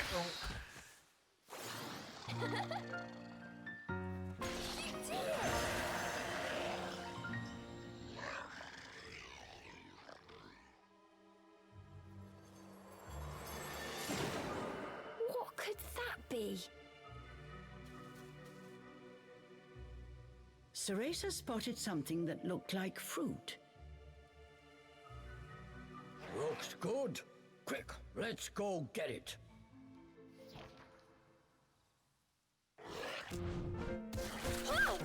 Yep, What are you doing? It's an inferno fruit. Cheshire! Ugh! Now my hair's all sticky! Cheshire enjoyed his snack as Cereza tried unsuccessfully to squeeze the pulp from her hair. Do you have any idea how important hair is to a witch? Be careful! Oh, all that fur on your head and a fat lot of good it's done you. The demon's retort was surprisingly deft. Quiet! I'm working on it. Just you wait.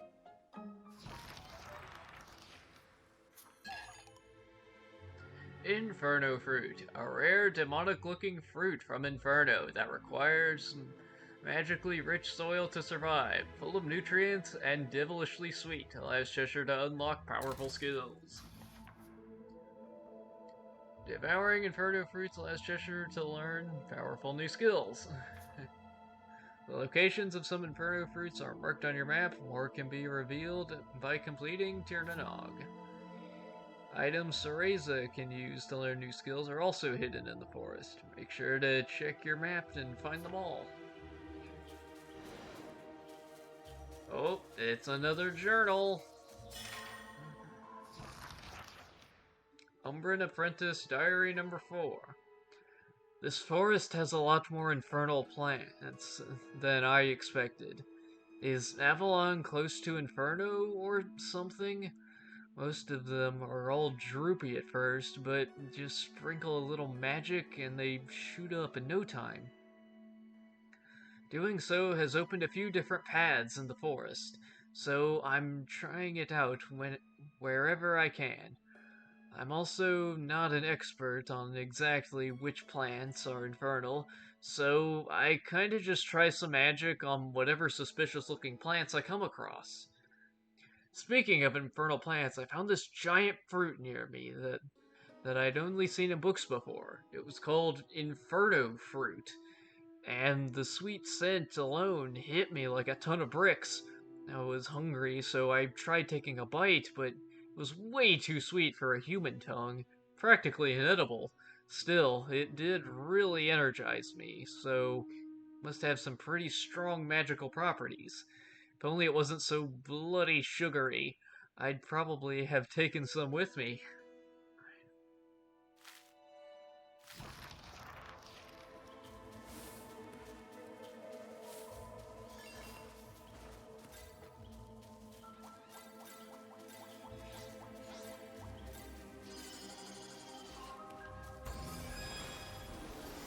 Hey, magic gauge increased.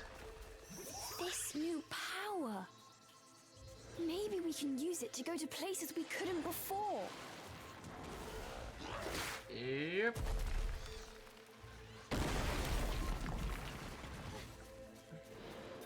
Oh, that's the way you're supposed to go. Well, what's over here? This looks like a sanctuary. Let's take a break.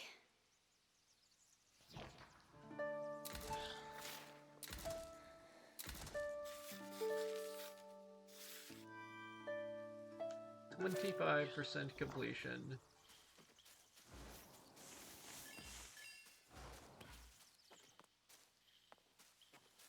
Oh yeah, do I have any?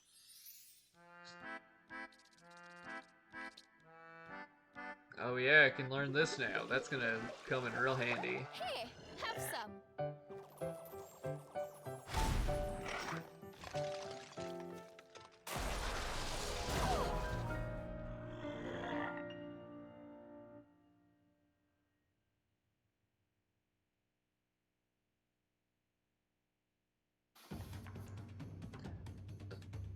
Hold and release ZR to use a charge strike after Cereza has bound an enemy, and Cheshire will perform a powerful combo attack.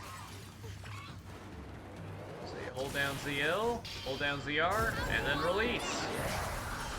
And there you go.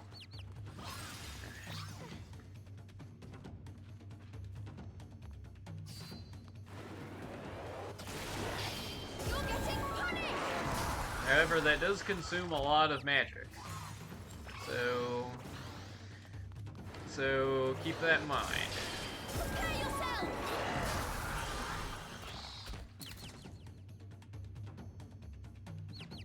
Finish practicing? Yes.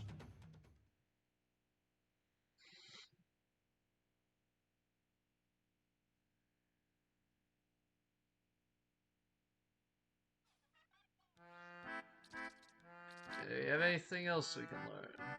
Combo Mastery. Press ZR at the end of a bind combo to perform a powerful wide-range attack. And I'm not gonna get that. Alright, what can I get for Cereza?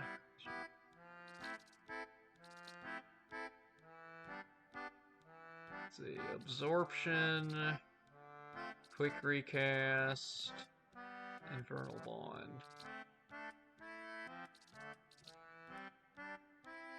Honestly, probably Quick Recast.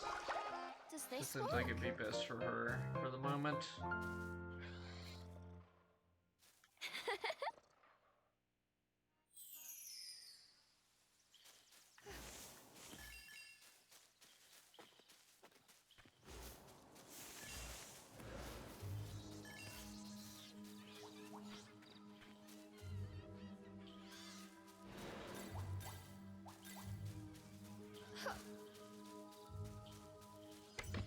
Treasure!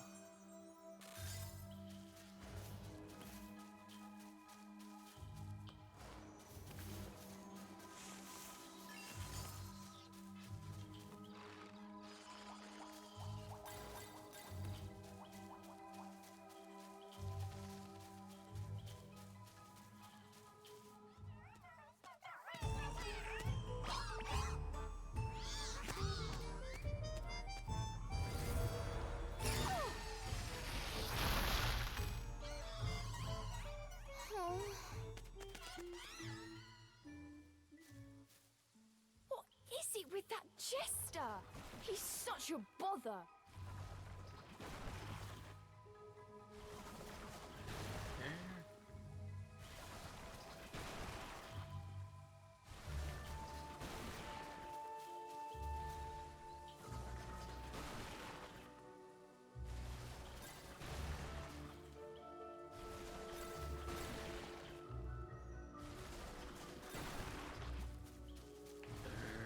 No, that's not a path. What's this?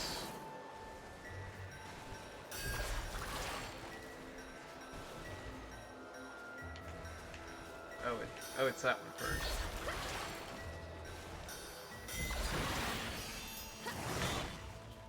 Ooh.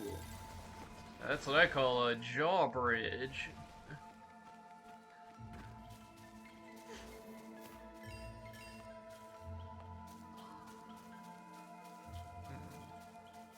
What all is over here?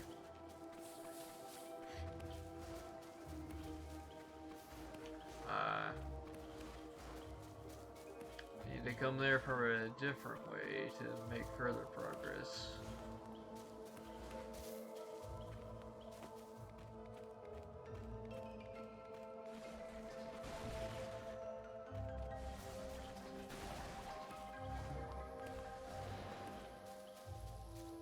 This.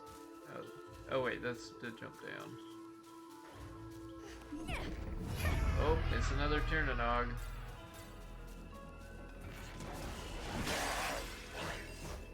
And more butts to break.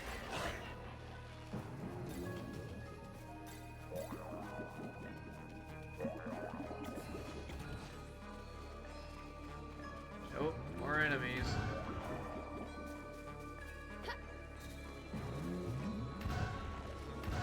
Can I do anything with you?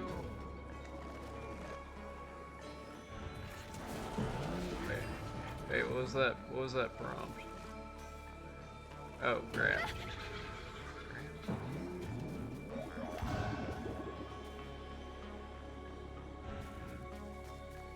So, it's probably for after the Pterodog is over.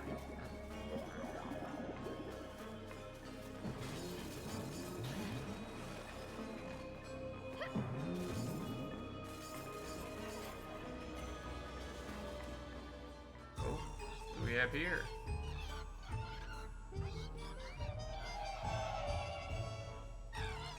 It's the clown again.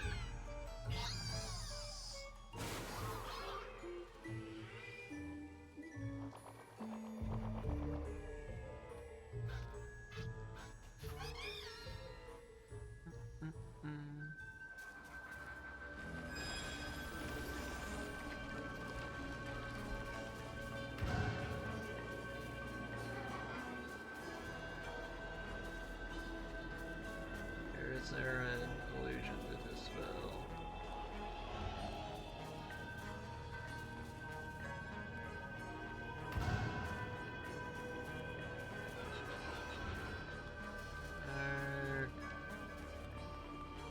There's no toss prompt there. Oh, it's here.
How do I grab this with Cheshire? I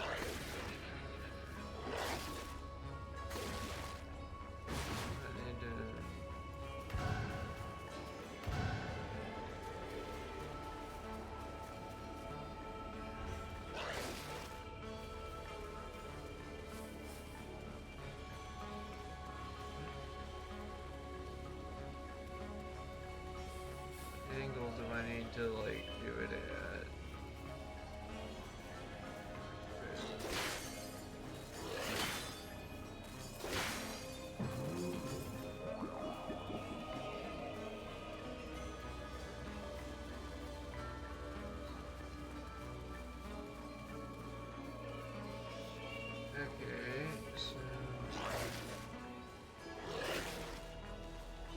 missing?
I can't go back here because of these mushrooms.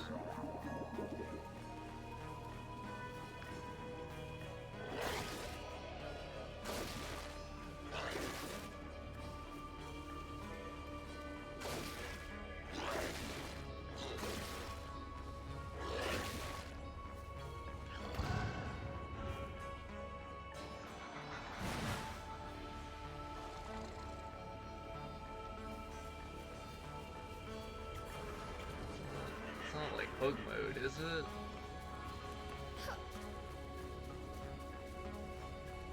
Huh.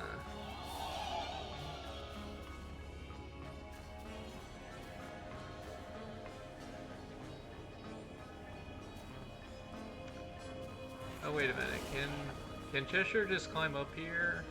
Oh, that's it.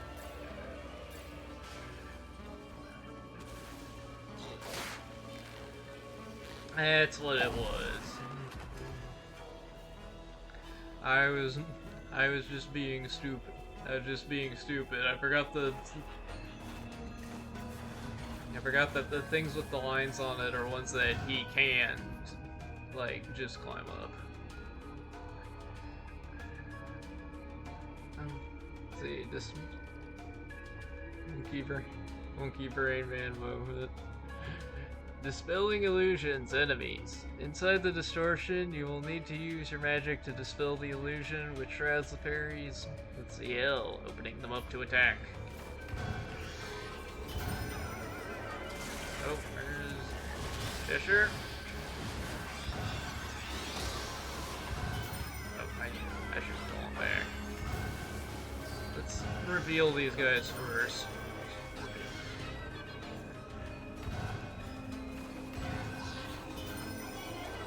Okay, that's you, and there you go.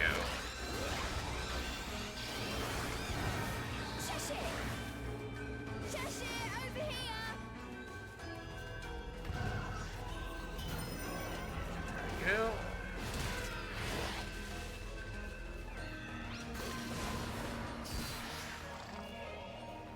Where'd you go?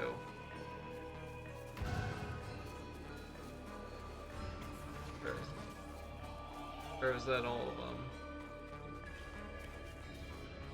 What is this? Oh, it's a toss.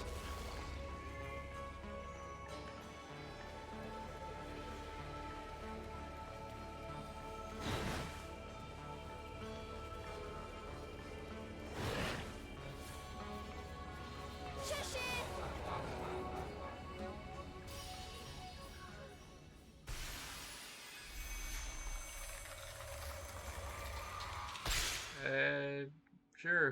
Who is it, William?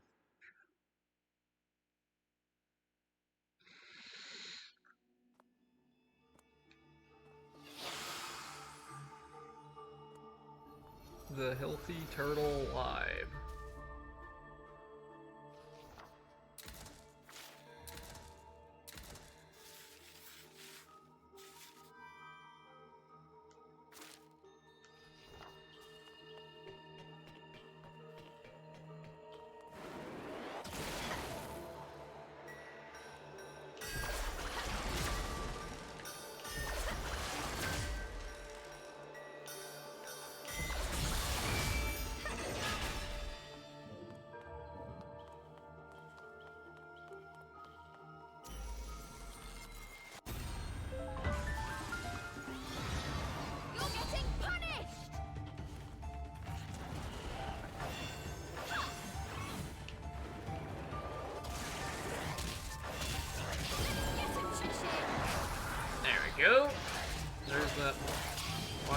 combo in action.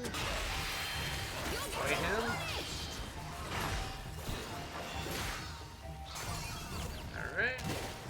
Get rid of your shield, good sir.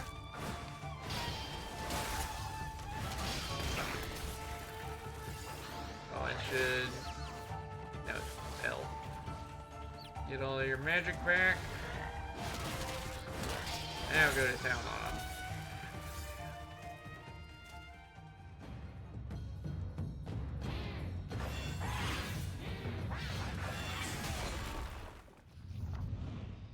Oh, what's this guy? Speared Hunter. Banana. Oh boy.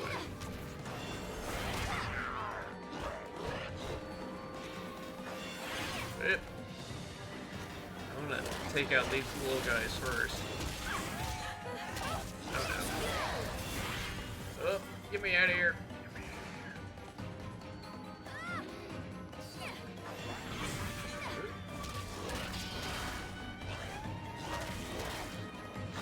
Oh no. Get him. Get him. Now mind.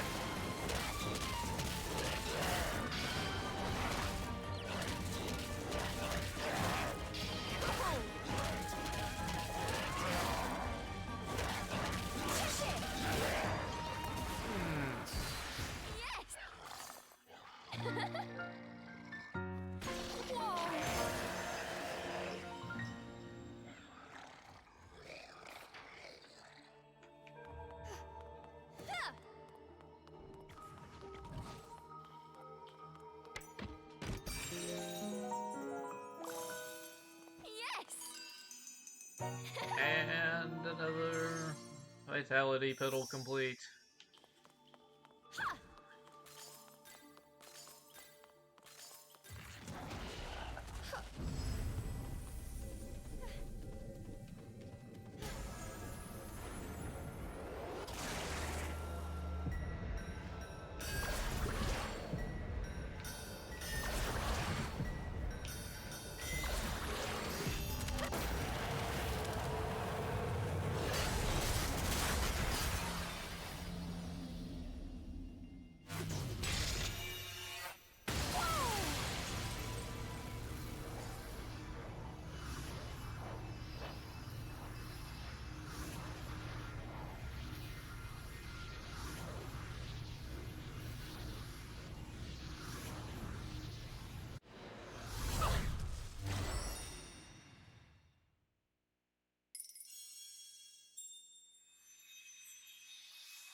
Working together, the two vanquished the Chernog and Sunspeckled Grove, but there's still more in this region.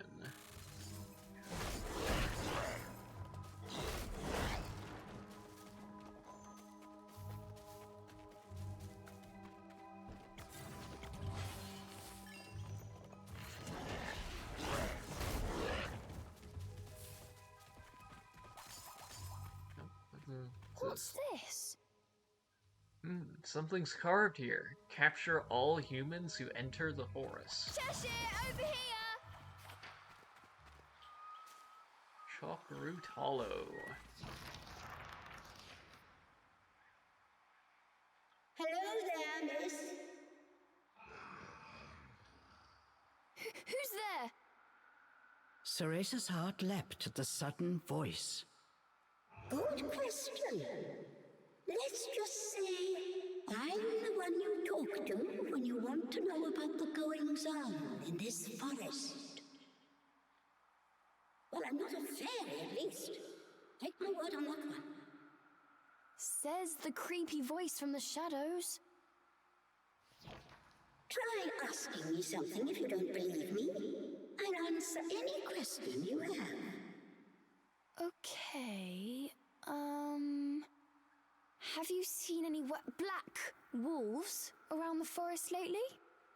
Oh, but you're looking for a white wolf, aren't you? How did you know? You were a part of this forest now. That means your business has become my business. Trust in the path you take now. It's the right one.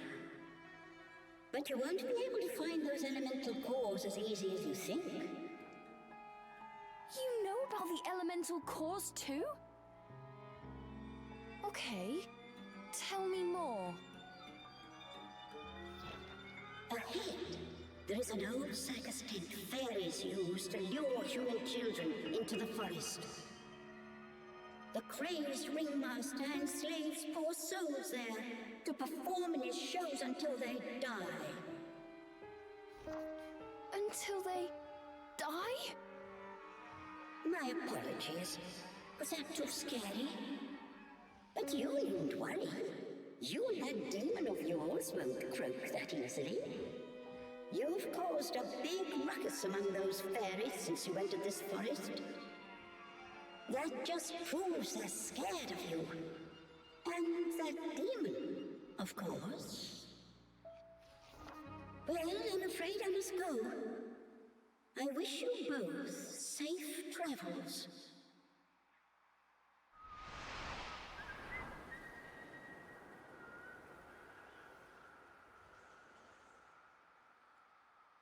The voice faded away, and silence once again enveloped the forest.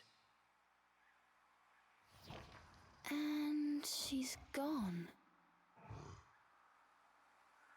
Just who was that?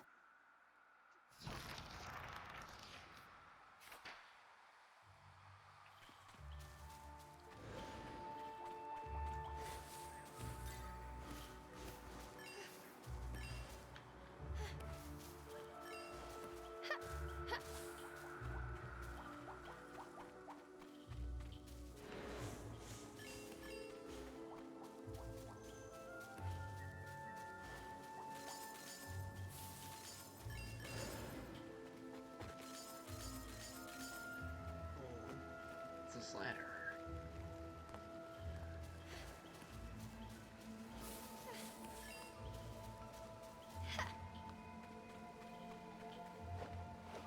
Oh, that's water.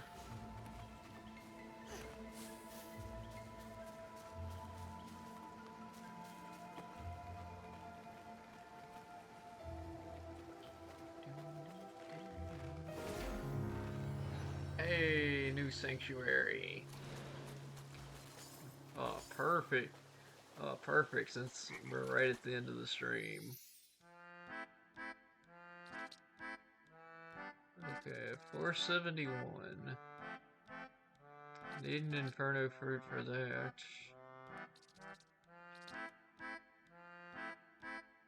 Well, that would be good to have. Cheshire, here you go.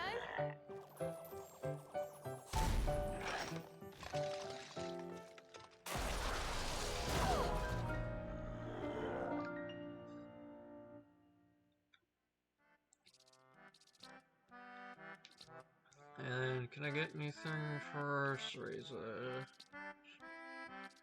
At the moment.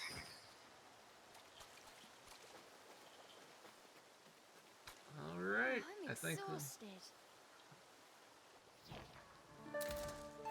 that should just about do it for today. Made it all the way to chapter 4 on the first stream, so yep, 27%.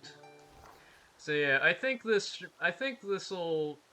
game will probably take like 3 streams. Is probably my guess, and if not 3 streams, then 4 at most. Definitely not gonna be any longer than 4 streams. But yeah, so Williams, now that you've gotten to see the game, I'd like to hear what you actually think of it. Now that you're now that you're now that you've actually seen it, now that you've gotten past your preliminary bias. What do you think of the game so far, William? Is this game cool or what?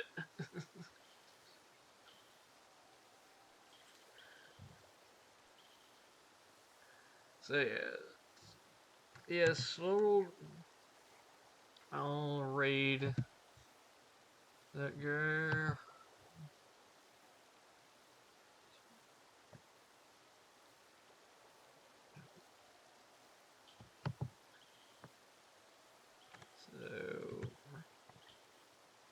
So yeah, and then I gotta remember to remove the brackets this time.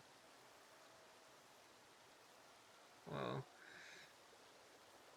okay, but William, is it better than you thought it would be? Because I remember, because William, I remember you saying that you thought it was gonna be like every other Bayonetta game, and I told you it wasn't, and I was right. So, so what was the guy you wanted me to raid? The healthy turtle live.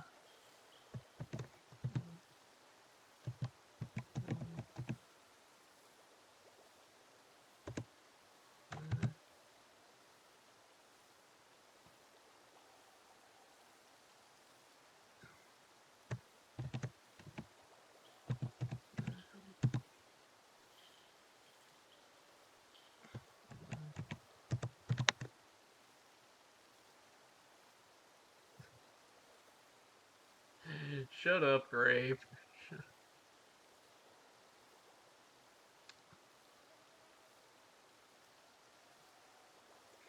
I'd say it has not been any low. It also hasn't wowed me or blown away in high expectations. Well, we are still at the beginning, towards the beginning of the game. This is very much like the intro chunk. But yes, but anyways, can we all at least agree that this game is beautiful? Even just look at this. This is like one of the most unique looking games on Switch, and it looks freaking fantastic.